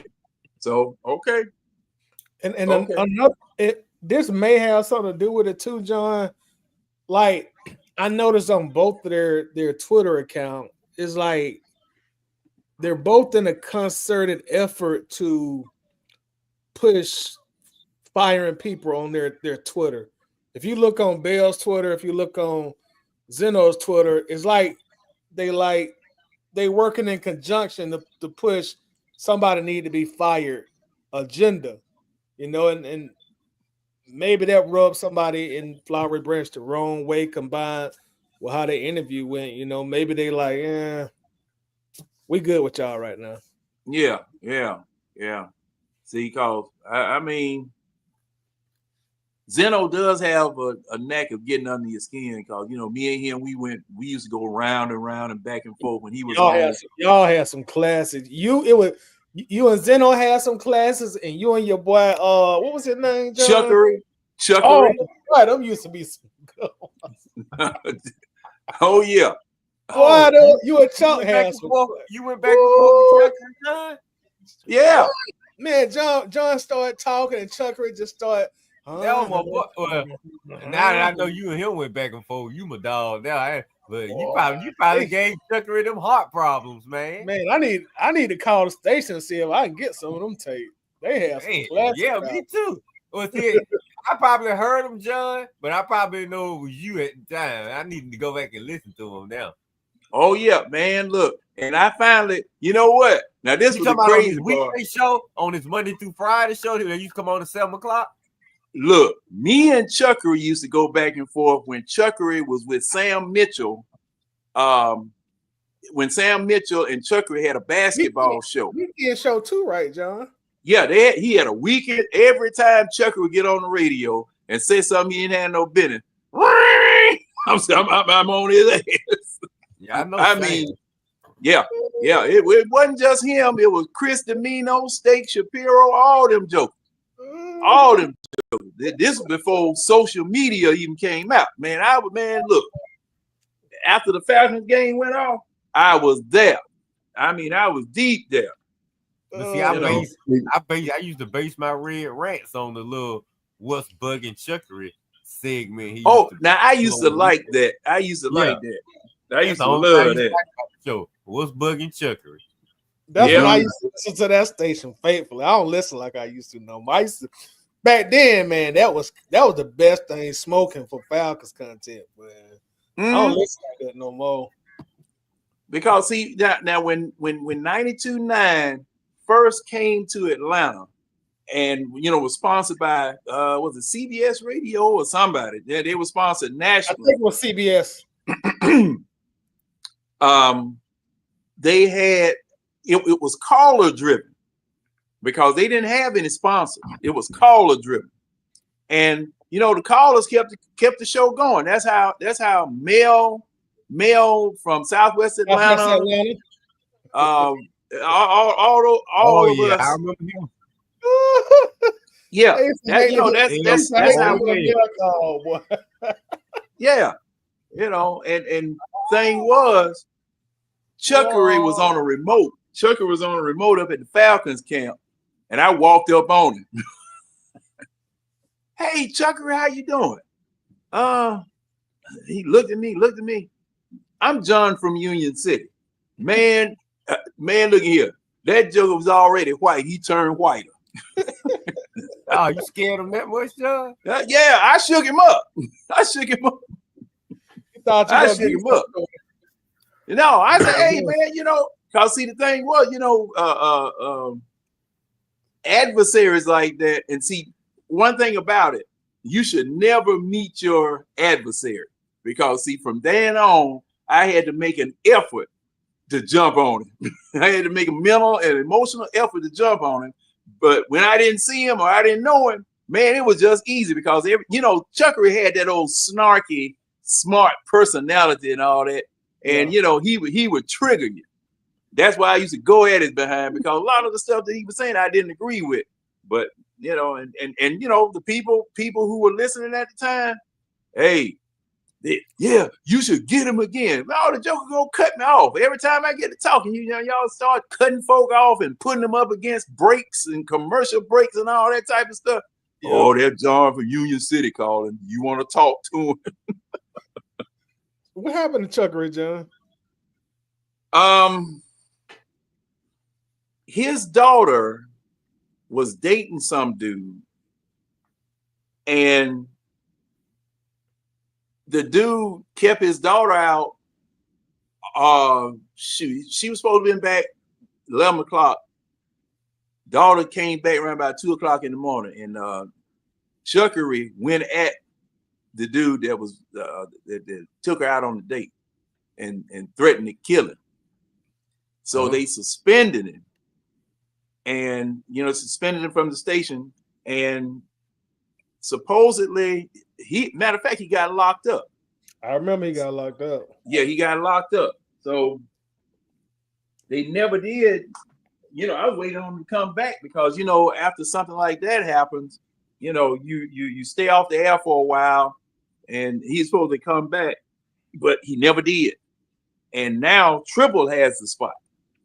Yeah, because I don't know if you know. I don't know if you even used to watch it, but he was on Locked On Atlanta Sports before that happened, and right after it happened, I guess they took him off because he stopped being on there. He stopped hosting their podcast after that. Right. See, they just took him. They just took him completely, just completely away. That's what I heard it happened. Oh, but as far as that's his daughter though, man. You got to give some sympathy. That's family. I mean, yeah, but you can't do that across the airways though. Oh, yeah, across the airways. Did he do it on the show? No. Yeah, no, he didn't do it on. He didn't do it on air. Outside, away from the show. Yeah, that's what I'm talking. I thought this was maybe like outside on your personal time. That's something different. Now, if you did it on live radio, like, hey, you come around the house again, bro. Okay, I understand that. Yeah, but see, the thing was he had a police record. It was the same thing like what happened to Jamal Anderson, because see, Jamal Anderson was rising at 92.9. All right. And various other places where he was coming on, giving his commentary, saying this, saying that. But when they found him on the floor of the bathroom of the Quick Trip, high as a kite, had some of that babble around his nose. Uh-huh. They had to cut him loose. They had to cut him loose. See, I understand that one, but Chucker was being a father. Yeah. But thing is, terroristic threats. And this was right after all of the MAGA situations that changed Facebook, changed YouTube, changed all of that, so you can't, there are certain things that you can say and certain things you can't say, because any type of threat that you give somebody, it's a terroristic threat. And they lock you up behind that just for saying stuff. Mm-hmm. I mean, so she supposed to be home at 11. She come home at 2. Yeah, because and just like you say, Red, a parent worrying about your daughter. Yeah, a parent worrying about his daughter or son or something of that nature, and things are supposed to be understood that if you go out, you do this, you got to be back at a certain time, blah blah blah blah. And thing is, he had divorced his wife. He was divorced from his wife or whatever, and I'm trying to think whether he had custody, she had custody. Okay, something of that nature happened. You now place custody in jeopardy. Okay, it just all kind. It's just a snowball. Just a snowball. All kind of crazy stuff could happen. But chuckery, like Chris Domino, like I said, Chris Domino, State Shapiro. Who else was it? Nick Cellini. All those people that came with State down here to set up 790 The Zone. It sounds like some monsters moved in town. Yeah. Yeah. Well, hey, Winston, it was when them jokers came down here, it was like that. It was like that. It sounded like it. Everybody's name ended in a vowel, and it wasn't no Samoans. All them Sopranos. It wasn't no damn Samoans. It was some Goombas. Some damn Goomba. All Tony boys. All that kind of mess going on. Yeah, and the thing was, when you used to call them and talk on the radio, you didn't have an opinion. They gave you your opinion. Shoot, you trying to talk to these jokers, but you don't know what you're talking about. This and that, and this and that. Oh hell no. And they were pissed at the stews, because when the 2 Live stews came on, and see, if anybody wanted to see them, go back to the early days of First Take. because they Yeah, I both remember. used to be on there against Skip Regular. Bayless. And I don't know why Stephen A didn't bring him on his version of First Take. Man, they got blackballed, man. Like Yeah, them, they got blackballed. Stu's got blackballed. Cause see, now man, Why? go when ahead, I D. tell you that was like the best sports radio when Two Live Stews was on Atlanta radio. That was the best version of them boys. They were, bruh. I remember when they got the fighting on the radio. Oh yeah, man. Look, it was I know. real life with them jokers, I man. used to like to hear the one that played pro ball. He used to love to tell the other one, I played, you didn't. Now shut up. Yeah. And whenever a Super Bowl, wherever Super Bowl was, they would fly out there. And his brother that played would draw all kinds of guests, all kinds of pros onto the show, just because he was in the league. Now, the thing that I used to get kind of nervous about, he would flirt with everybody white. Get him on the show. Hey, baby. Hey, man, leave them folk alone. That situation is so married sad. Because when I tell you, they were like their stardom was like this. Like they were out of here. Like that's how popular and how good they were. Like, and it just got stunted. Like they're like the biggest what if. I think they would have ended up with a syndicated show somewhere. They would have kept going. Like they were that I good. thought they were gonna get one. I thought they were gonna get a TV show on ESPN. It seemed that way. Yeah, they were on. I mean, for a minute, because it seemed like they was on First Take every week, and then it came to a point where Skip or Stephen A didn't come on First Take. They hosted the show. Yeah. They had so much They hosted momentum, the man. show for a whole week. Them two. They had so much momentum. It was crazy. Yeah. And man, drive time here, whether they were on in the morning, they killed State when they were on in the afternoon. They moved them from the morning to the afternoon drive time. Oh man, it was over with. It was over with. It was over with. And that was when Steak and Bo Bach and who else was it? AJ Cannon, man, and those jokers used to be so drunk, it used to be ridiculous. When wasn't what's the name on at that same time? Former Georgia player that played for the Cincinnati Bengals broke his neck. David Pollock. Yeah, one Pollock on with Bill at that time. Yeah, I think so. If not, then a little bit later. Yeah, I think they were around the same time. I know Pollock was with Pollock and Bill, but I thought it was around the same time with the Stews. Like they had that station rocking. Oh yeah, between them. For that 790. Yeah, that was 790. Yeah, it was 790. Because Mike Bill was real reckless back then. Like he's tame. He was like in all kind of trouble. He was real reckless back then. Yeah, man, and I'm telling you, they should have been the next big thing. I was expecting too. I don't know. I thought they was somebody. Yeah, how come they didn't get on with 92.9? That was some hating right there. He now Doug and what's the brother's name? Doug. It was Doug and who? Ryan tried out for 92.9. Matter of fact, he had a show that was on because I think somebody had left. Might have been I can't think of that man's name, but at any rate, he tried out. He tried out, but they didn't hire him. They hired Zeno.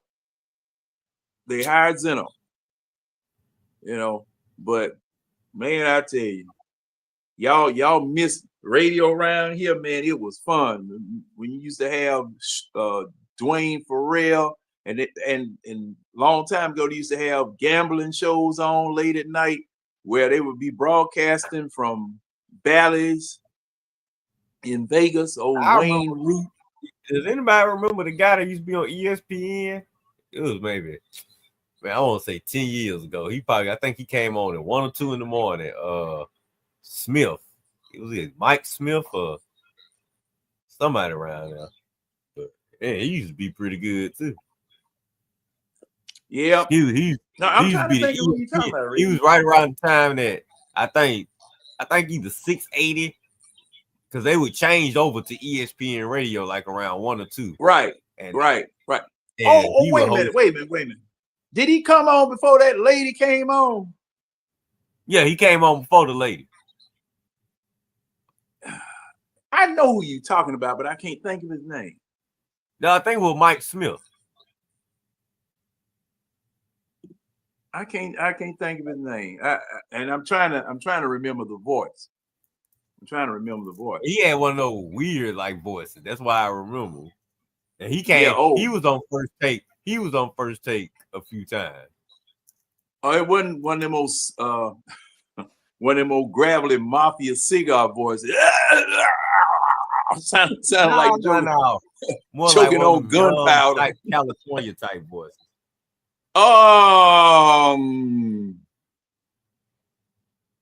Man, you almost made me think of somebody when you said that. I can't remember, Red. Can't remember. Now, Coach has typed something in here about Molly being in some stuff. Molly Carroll? Yeah, Molly Karam. And you know about the others. Well, that what Coach said now. Now, Coach, you still here? Did you leave? No, I'm still here. Hey, Coach, okay, what's going on with Molly? Ain't that her name, Molly, the chick from First Take? I mean, not First Take. It used to be First Take. Well, Molly's Skip. still on First Take. Well, then it ain't Molly. Then whatever that chick's name is. He talking about Joy Taylor. Joy? Yeah, Joy. Yeah, Joy. Yeah. Oh, okay. Because I thought Molly was in some stuff, but That's what I was saying. I know Joy got in some trouble with Molly too. Oh, Joy Taylor. Now, well, is she in trouble or does she have somebody by the gonads? I don't think she in that much trouble. She might. I think hopefully this story might just go ahead and die down soon, unless that lady that's suing them really want to take this thing all the way. I mean, if someone give her a nice little payoff, she might just go away, and the thing with Skip and Joy probably just go away.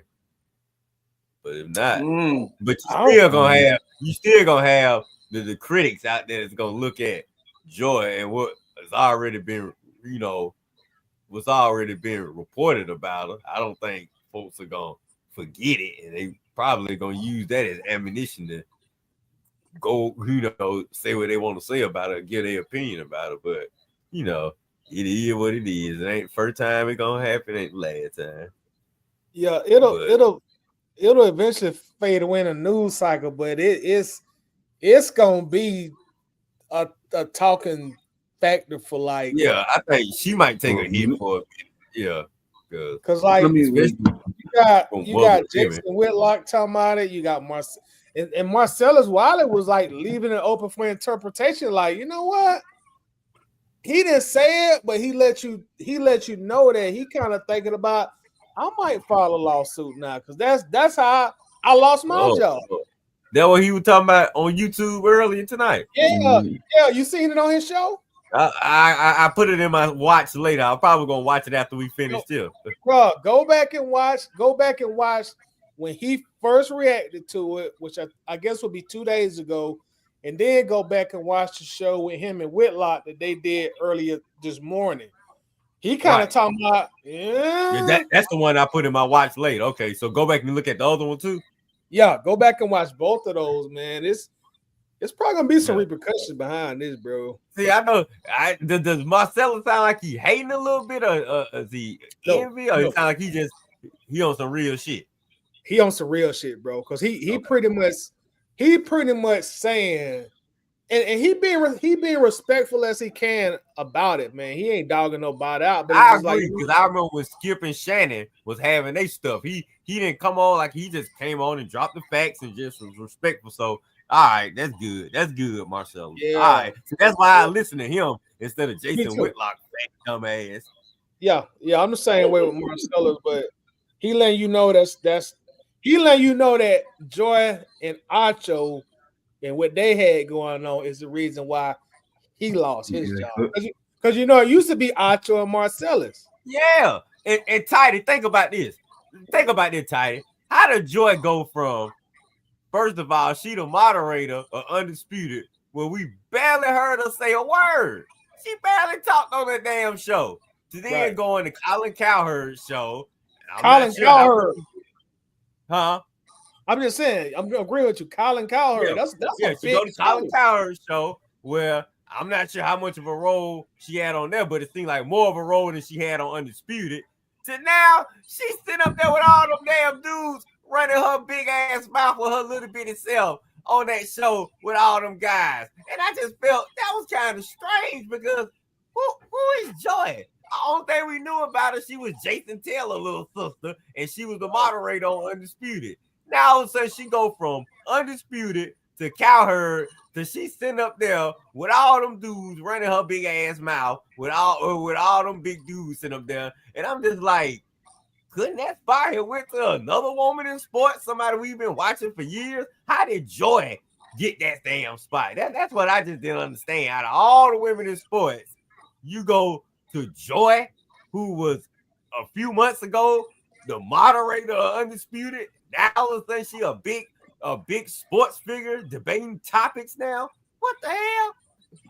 So I used to always wonder how she ended up the co-host with Colin Cowherd. I'm like, what? You know, she just came out of nowhere. You know, it's just like, who is? I mean, you knew, like you say, you knew she was Taylor's sister, but it was just like, what you done did? You know, but we know now. And I mean, I to be honest, I believe it. I believe it. I But do like too. that ain't the part that she getting hung up on. And a lot of people are more focused on who she having sex with. That's not the part that like there's no trouble with that. She can go sleep with whoever she wants to. I'm not worried about that. Right. The thing that's getting her hung up is that she was sitting there trying to facilitate it. She was trying to facilitate it, and she told Shada, cause like the girl, the hairdresser said some the white dude said the white dude that grabbed her ass. And she said she told Joy, and Joy was like, girl, that's just how it is. Suck it up, keep it pushing. That's just how it goes or whatever. And then like she was like, well, Joy was sitting there trying to tell her, like, you know what I'm saying? Because she said that she had hollered, she knew that Joy was messing with the white dude, and then she started messing with Acho, and she told Joy, like, all right, look, maybe you shouldn't be messing with Acho because what Buddy gonna do when he find out? And she was like, all right, I got a plan in place, is that third of the dutter. And then she started messing with Acho. She had started messing with dudes to goddamn elevate her career. And then when she started messing with Acho, that's how she got on Speak. But she was trying to get Charlotte to go ahead and sleep with the white dude. Charlie Dixon. Huh? Charlie Dixon. She was trying to get Charlotte to sleep with him to elevate her career. So technically you're trying to facilitate sex. Right. And that's the part, that's the biggest sticking point. That's what everybody keep glossing over.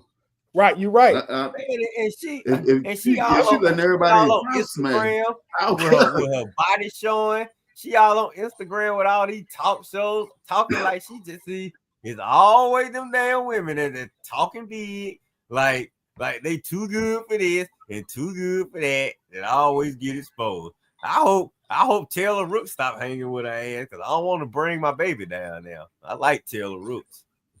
Well, but I mean, like if you look at one of her interviews, she said women, a lot of women have these values and these standards and stuff.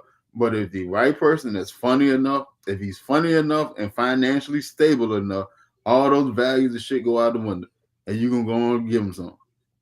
Oh, she yeah. said that a lot. Like a couple of years ago. And everybody took it and glossed over the joint. And then the distance came out. Everybody, you know what I'm saying? But she said it's acting like she was joking though, or just being facetious. But yeah, we now looking at it like she being dead on. Man, No, man, I don't want to corrupt Taylor Rooks title. So, Taylor, I hope you're looking at this and keeping your distance. You know what I was saying about the birds and the feather. Oh Lord, Taylor, please don't let that come out like you. I know the Taylor been getting her some promotions too now. I don't think she NFL the sideline reporter. Now they say she gonna be the NBA sideline reporter. Yeah, and another interesting point about this is how I think it was Whitlock. I ain't no big Whitlock fan, but I can't front. He broke this shit down perfectly because he was in the circle. They always in the circle, but he was breaking on the down, show with Wiley. Yeah, he was breaking down how this dynamic is really what broke up Undisputed with Shannon and Skip. He was breaking down how this dynamic really broke up their show also. And that shit was a good watch to just hear him break it down and hear Marcellus break it down, man. So go check them episodes. Oh, so they was on that thing. They was on it together talking. Yeah, they got a show that they did this morning together talking about it. Okay, cool. Oh, okay. so Yeah, I gotta watch Whitlock and Wiley don't teamed up. Yes, they done teamed up, bro. Well, I know they're gonna be some crazy talking now. Now, oh Lord, oh yeah, I'm I definitely. got it. I was in the car. What's the name of that show, Tiny? What's the name of that show? The with Whitlock and Whitlock and Wiley. I don't know the name, but hold on, I'm gonna send it to you in the chat because it's is that FS1? No, they got independent shows now. That's on YouTube, okay. John. Yeah, they got okay. Okay. Like you and Winston. Yeah. Hold on, John. I'll send it to you. They y'all on the same network. You tighty? Well, we all share a network now. Yeah. Hey, yeah, we all work for the same company. The same company. We all co-workers now. Oh no, I think I need to. Well, no, I'm gonna keep my 11 a.m. time slot. Y'all can have y'all. Yeah, hey, we for the folk that working overnight. Well, you know what, Coach? I never believe Skip and Molly, even though they could have. I don't really care. I just don't believe. Because she was married to Jalen. I don't know, man. I don't know. Hey, Red, stop saying what I don't know. think. Yeah, you just they never think I know. know they'll come out as the. But John, look in the chat. Okay, I got it. That's a great episode, man. They break everything down on that one, boy. You see how many views it got? Well, I just have the address. I just got the address. So go to my wife. Oh, they go to the show? Yeah, I just have the YouTube address. I don't have any specifics. Oh, hold on. Because I'm on my phone. I'm not on my computer. Hold on. I'm gonna see you the direct to I'm gonna send it to your inbox. Okay. Yeah, I'll take a look at it. I'll definitely take a look at it. I reset it. Okay, I got it from both of y'all. Thank you. Y'all, I just want to make sure that I know what to do when we have a scandal here. I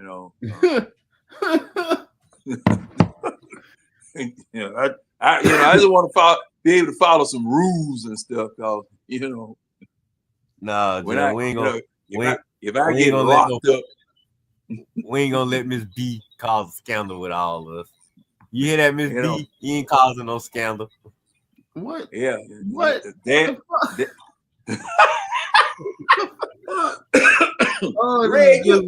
we gonna get beat up just cause of you.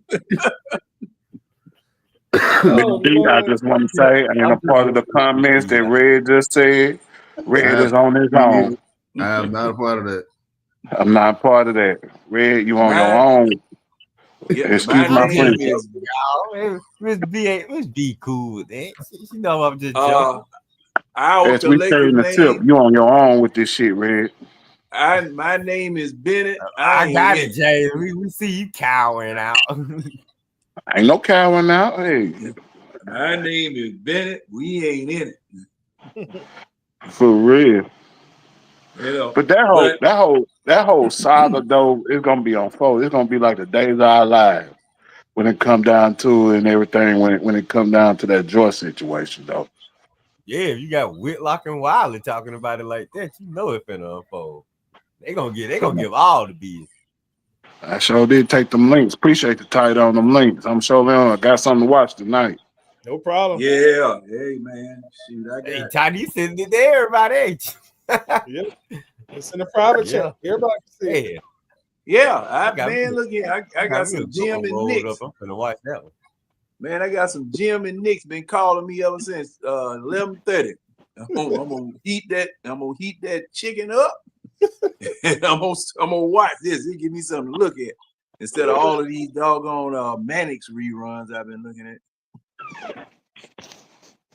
But yeah, hey man, I know it's tight passing each other in these halls, you know, with a situation like that going on, and you know,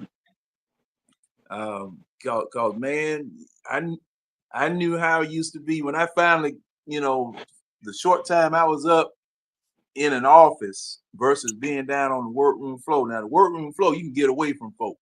You don't have to see them. But up there in them offices and stuff, and something going on, you can tell it. You can tell it. You can feel it.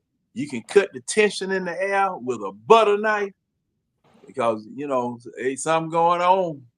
Something going on. You know, what's going Ma- on with them two? You know, Man, that whole joy situation is like a call center environment. Yes. Everybody, everybody, yeah, yeah, everybody Everybody's sleeping with some selfish. story. man. Yeah, yeah, You know, yeah. see, Hey, Jason and Taylor, come get your sister, man. She gonna ruin it for women in sports everywhere. They ain't gonna ruin nothing. They ain't gonna ruin nothing at all because when the next person get tapped out, somebody gonna get tapped in. That's all there is to it. Yeah, Exactly. that's true. yeah, it's gonna get real. It might get real ugly there for a minute or two, but and cause see, matter of fact, at one of my post offices, what was it, Florida, someplace? Somebody got killed behind some domestication a couple of weeks ago. What funny, James, is every time they post something online talking about here she go addressing the situation, it always go back to the thing about earlier. That little statement she made. So I guess they trying to parody that. Where they say, here go Joy addressing the allegations. And they'll repeat that same thing, that video that Winston was talking about. When she say Yeah, financial status, all that shit. but she was speaking some truth in that though too.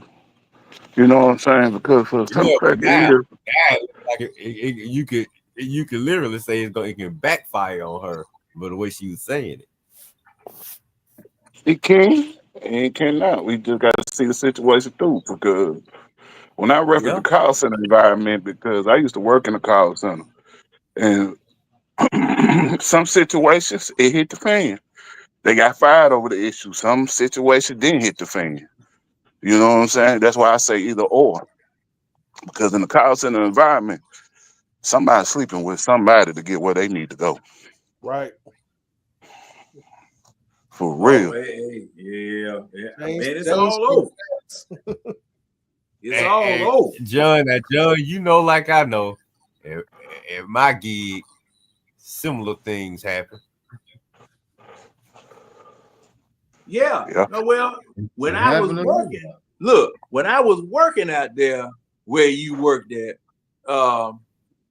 you know, you had a couple of folk that was you know, the new people that would come in. Oh, you gonna buy me a Christmas present. Who you is? You know, I mean, because I never will forget it. I think I was just out of high school. Oh, you gonna buy me a Christmas present? So everybody around there was telling me, hey man, stay away from this one, stay away from that one, leave this one alone because this is going on, see that one on, that one going on. Come to find out, man, look, you thought the Holland Tunnel in New York had some cars go through it. Look here. Hey man, look here. They said, look here, hey man, you don't want to do that. That's all they would say. No, you don't want to do that. And they were sleeping with everybody from the plant manager all the way down to some of the doggone foremen. And somebody caught somebody's car in the driveway where they were supposed to be parking in. Uh-oh. And Buddy had a problem with that. And that supervisor, man, shoot, he was trying to become supervisor. He didn't become supervisor until 20 years after that particular man left. You know, I mean, it was just ridiculous. You know. Now, hey, I want to address this question from Wallace Smith before we go. I hadn't heard anything about Steve Wilkes coming as our new defensive coordinator. Had any of you?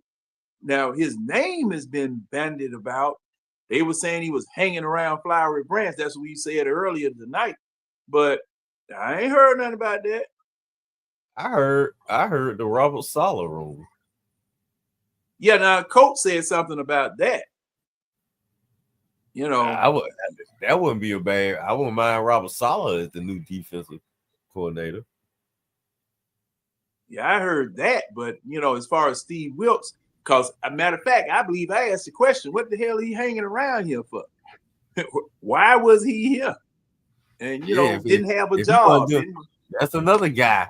Another he put Jimmy Lakes in the position where you could have put a veteran like Steve Wilkes. Boy, I tell you, I don't know. I don't think Jimmy Lake going anywhere because Fondo has his presser. He got his presser later on today.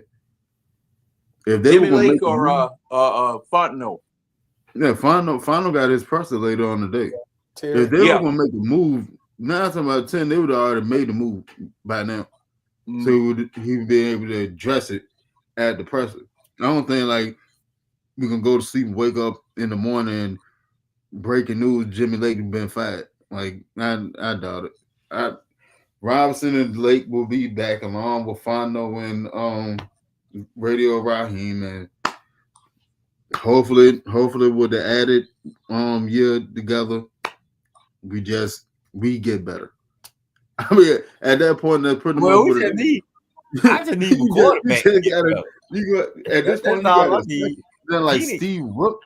I wouldn't mind bringing him in as a defensive assistant to help Lake, but he's not gonna take over. He's not gonna take Lake job. Lake ain't going nowhere.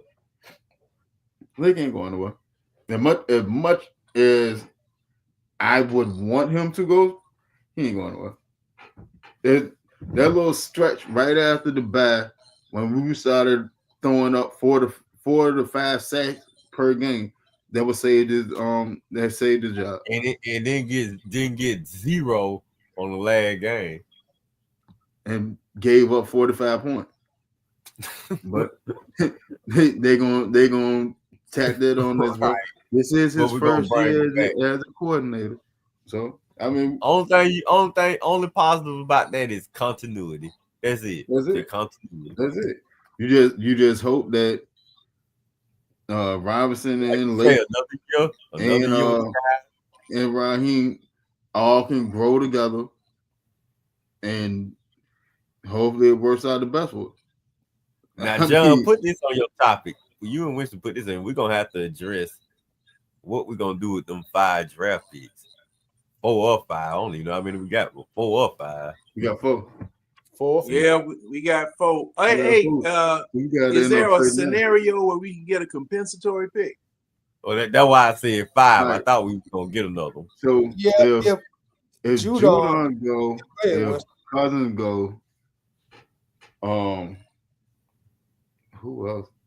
Well, that's 2 more Maybe picks right there. Simmons. Maybe Simmons, because Simmons ain't come back. Ooh, that's 7. We might need to get all of them just to get a compensatory pick. The player had to be a starter, like a regular starter, not a spot starter. See what I'm saying? Now, okay. And then it goes to like, I guess I want to say like how many snaps they played or whatever, and that equates to what type of compensatory pick you'll get. But they have to leave. They will have to leave.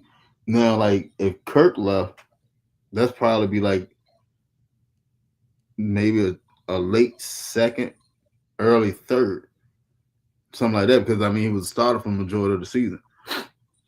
He played a bunch of snaps. Judon,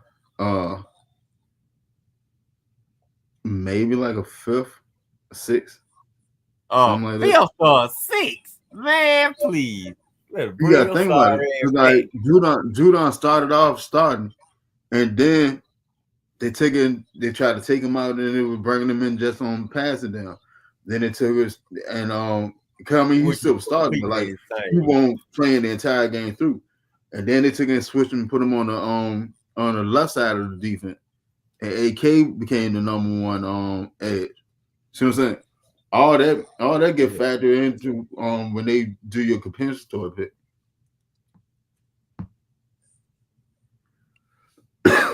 Matter of fact, I'm about to Google it right now.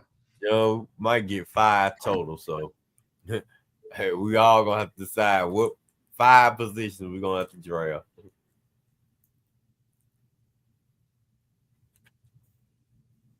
This should be fun right here. This little topic. Maybe on the next show or something. All right. The easiest way, it said the simplest form. Compensatory draft picks are awarded when a team has lost more or better players in free agency than it acquires. Oh, in free agency. Well, so if we cut Kirk and he dipped, we can get it. Okay. But like Judon, so with Judon sack numbers and stuff, because Judon, well, he finished the season with like 7 sacks. Not that many. I mean, I think it was like 5.5. No, I thought I didn't think it was no 7. That 5.5 one. Hold on. You sure? You get 7 from? I don't know. I thought I saw something earlier that said he had 7. Yeah, 5.5. Cornerback, linebacker, right. Man, cornerback. Look, you better switch that up, Millie. It's gonna be right tackle first, probably. No. That's 5.5. All right. So if Judon leaves and we don't pick up a free agent edge and we draft an edge, then we'll get a compensatory pick because of Judon leaving. Because you don't know what the rookie gonna do. See what I'm saying?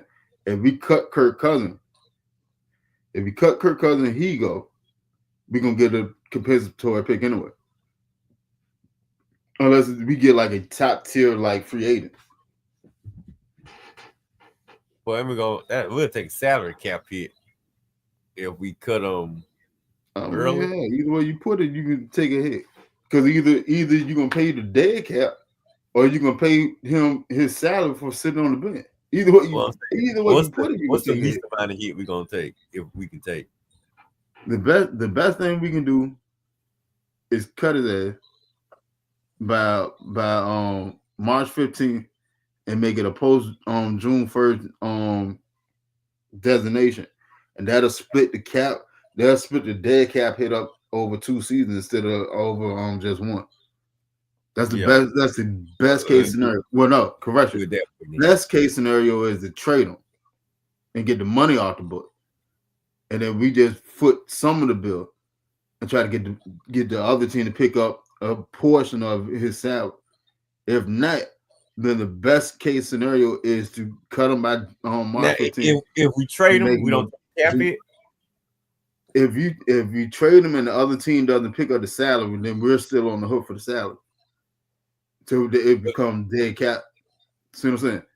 Yeah, well, if they It's the same, pick up the salary. it's the same thing like what when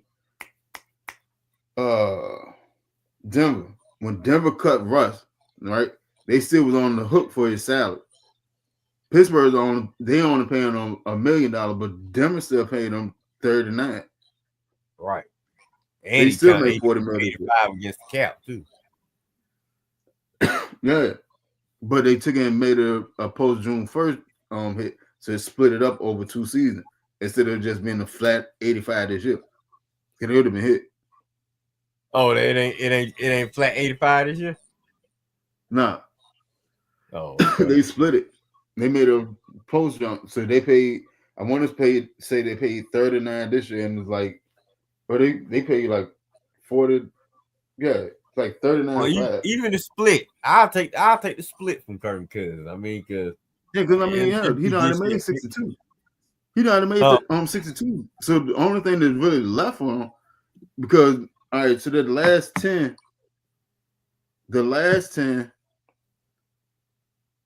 is that, yeah, that's still on it because it's guaranteed money. So all right, he's owed 38. So if we split it, it'd be 19 and 19. Yeah. See what I'm saying? That ain't bad. That ain't bad at all. I'll take that. 19 one hit. I mean 19 1 year, 19 other year. Because the salary cap gonna go up. So you might not even really, if Terry know what he's doing, he might not even miss that 19. But he don't really know what he's doing, so we probably are gonna miss that 19. That's why I said while the best case scenario is we cut him before March 15th and designate it so we can split the. Well, they're gonna cut him. I don't see him bringing him back. This Phoenix team now, unless he say he willing to come back as a backup. I wouldn't even do that. No, yeah, you're right. You shouldn't. I wouldn't even do that. Yeah, I'm with you. I would. Yeah, he's not gonna take a pay cut. You got to move on from Kirk. Yeah, like he's not gonna take a pay cut. That's the biggest thing. Yeah, he's not gonna take a pay cut. Why? See, a lot of people get messed up and think that a pay cut and a restructure is the same thing. It's not. A pay cut is I'm dropping the total amount of money you're gonna make. A restructure is I'm reallocating. Well, I'm moving it around. Yeah, because you still gonna get that money. Huh? So they could turn it all into a structure.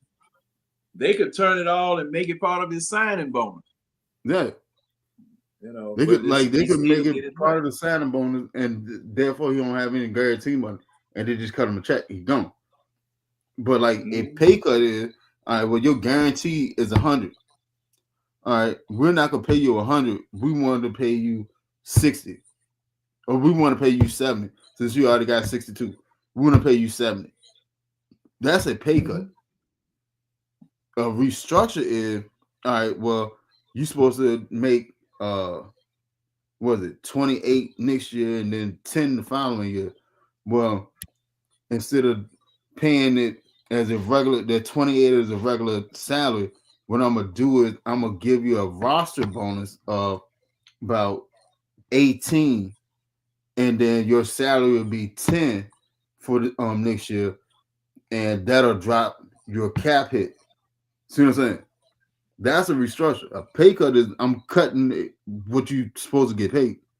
He's not gonna take a pay cut, not at this stage in the year.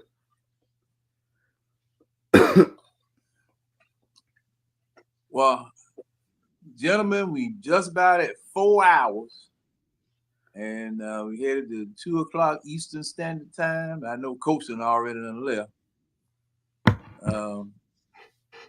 because I guess he got schoolwork or a test or something in the morning, whatever. But we'd like to thank everybody who joined us this morning, last night, this morning, on the final show of the 2024 Falcons campaign. It didn't turn out the way that a lot of us wanted.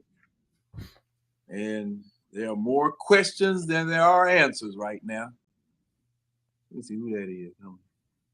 Oh, that's James.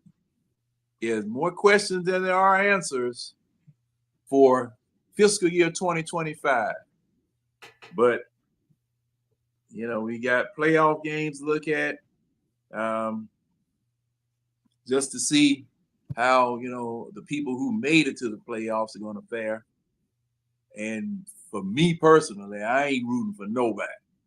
I just sit up here, I just look and see what happens and see how things turn out. And whoever the Super Bowl winner is, congratulations to the Super Bowl winner. I want my Falcons to whoop your behind next year, whoever you might be. The season schedule is out, and they've told us where our away games are going to be and where our home games are going to be. And it's looking like we're playing the NFC West and the AFC East as far as divisions are concerned.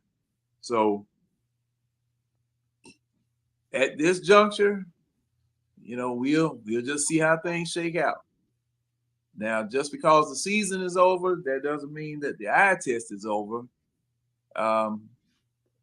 We are going to try to continue to bring you content and any news that takes place up at Flowery Branch, as far as the makeup of the team, what coaches are going to be retained, what players are going to be retained. Whenever that news breaks, I'm sure Winston will have something posted. If I see it, I'll post it.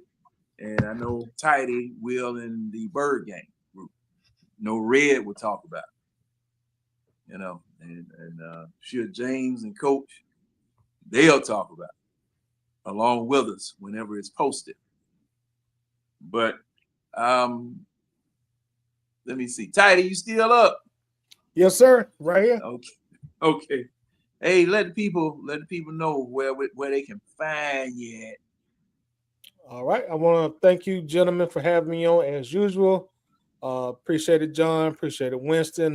Thanking everybody that was on the panel tonight with me. I always enjoy chopping it up with you guys. You can find me on social media at Atlanta Bird Game.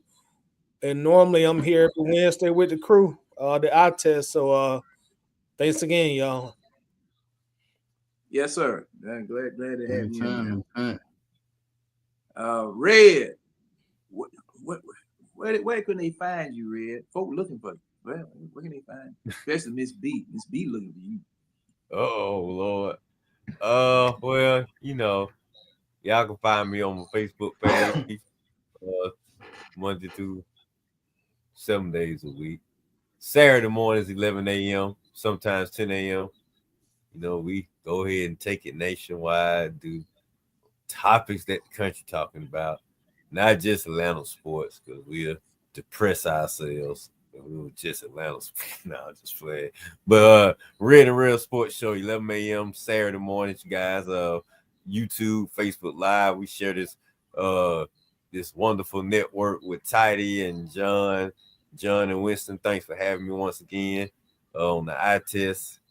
Tidy, nice chopping up with you, James, Keely, Coach, Tonio, King, and everybody else who stopped through. You know who it is. Boy, I'm out. All right, James, what you into, man? You hung around, but I don't see you. Yeah, I hung around. You can catch me in a Atlanta Bird Game mainly. You can catch me in the eye test. Uh, when it comes to like podcasts, the film session with Tidy, eye test with y'all on Wednesday. I appreciate y'all, John and Winston, for having me on. As always, it's always good to chop up with Tidy Red, Antonio Coat, and Keely. And y'all have a rest of the week. Y'all be blessed and y'all have a prosperous week, okay? Appreciate it, James. Yes, sir. Thank you, sir. Thank you, sir. And my co-host. Yep. What you got, Winston?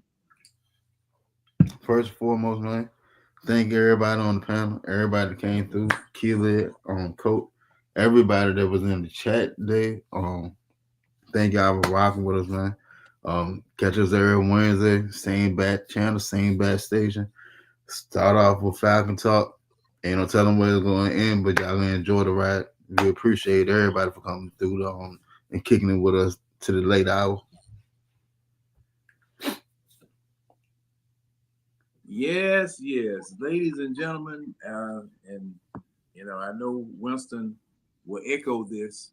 Man, even with all of the ups and downs on the roller coaster, us being able to do this every Wednesday night and interact with all of you, as well as interact with the other podcasts and other people that create Falcon content, man, this was fun in 2024. This was definitely fun in 2024. We had some good moments, had some bad moments, and especially on the show, man, I enjoyed this. I really did, and I'm quite sure Winston did, and everybody else. Even though we get to fussing, we get to fighting, we get to whatever. Hey, it's all because we Falcons fans. We used to it. That's the way it rolls. And to all of the people in the chat, all the people who have come through this season and been on the panel, have sent messages, have posted things in the group. We thank you, and we really appreciate you, adding your flavor to the group, because this is a stew. This is a stew. We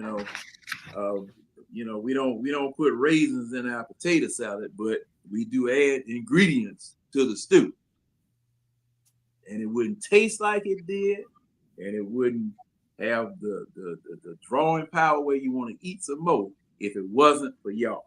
And we really appreciate you guys adding everything into the stew. Only thing me and Winston doing, we just stirring it up. we just stirring it up. And like I said, we really appreciate you guys, and I can't stress and thank you enough for your continued participation, the love, the accolades, the attention, and everything that you guys pay and come in, where we can come in and talk about stuff, and just have a place to come to where we can all take advantage of this medium where we can see each other's faces versus talking on the telephone and arguing on the radio. We can see each other's faces. We can interact with each other all the time. And, man, hey, for an old man, it give an old man something to do to keep that brain rippled up to where it ain't smooth. I have to have the bib around my neck. I really appreciate that. So with that, we gonna say bye, and we'll see you next week. Peace out, y'all. Bye bye.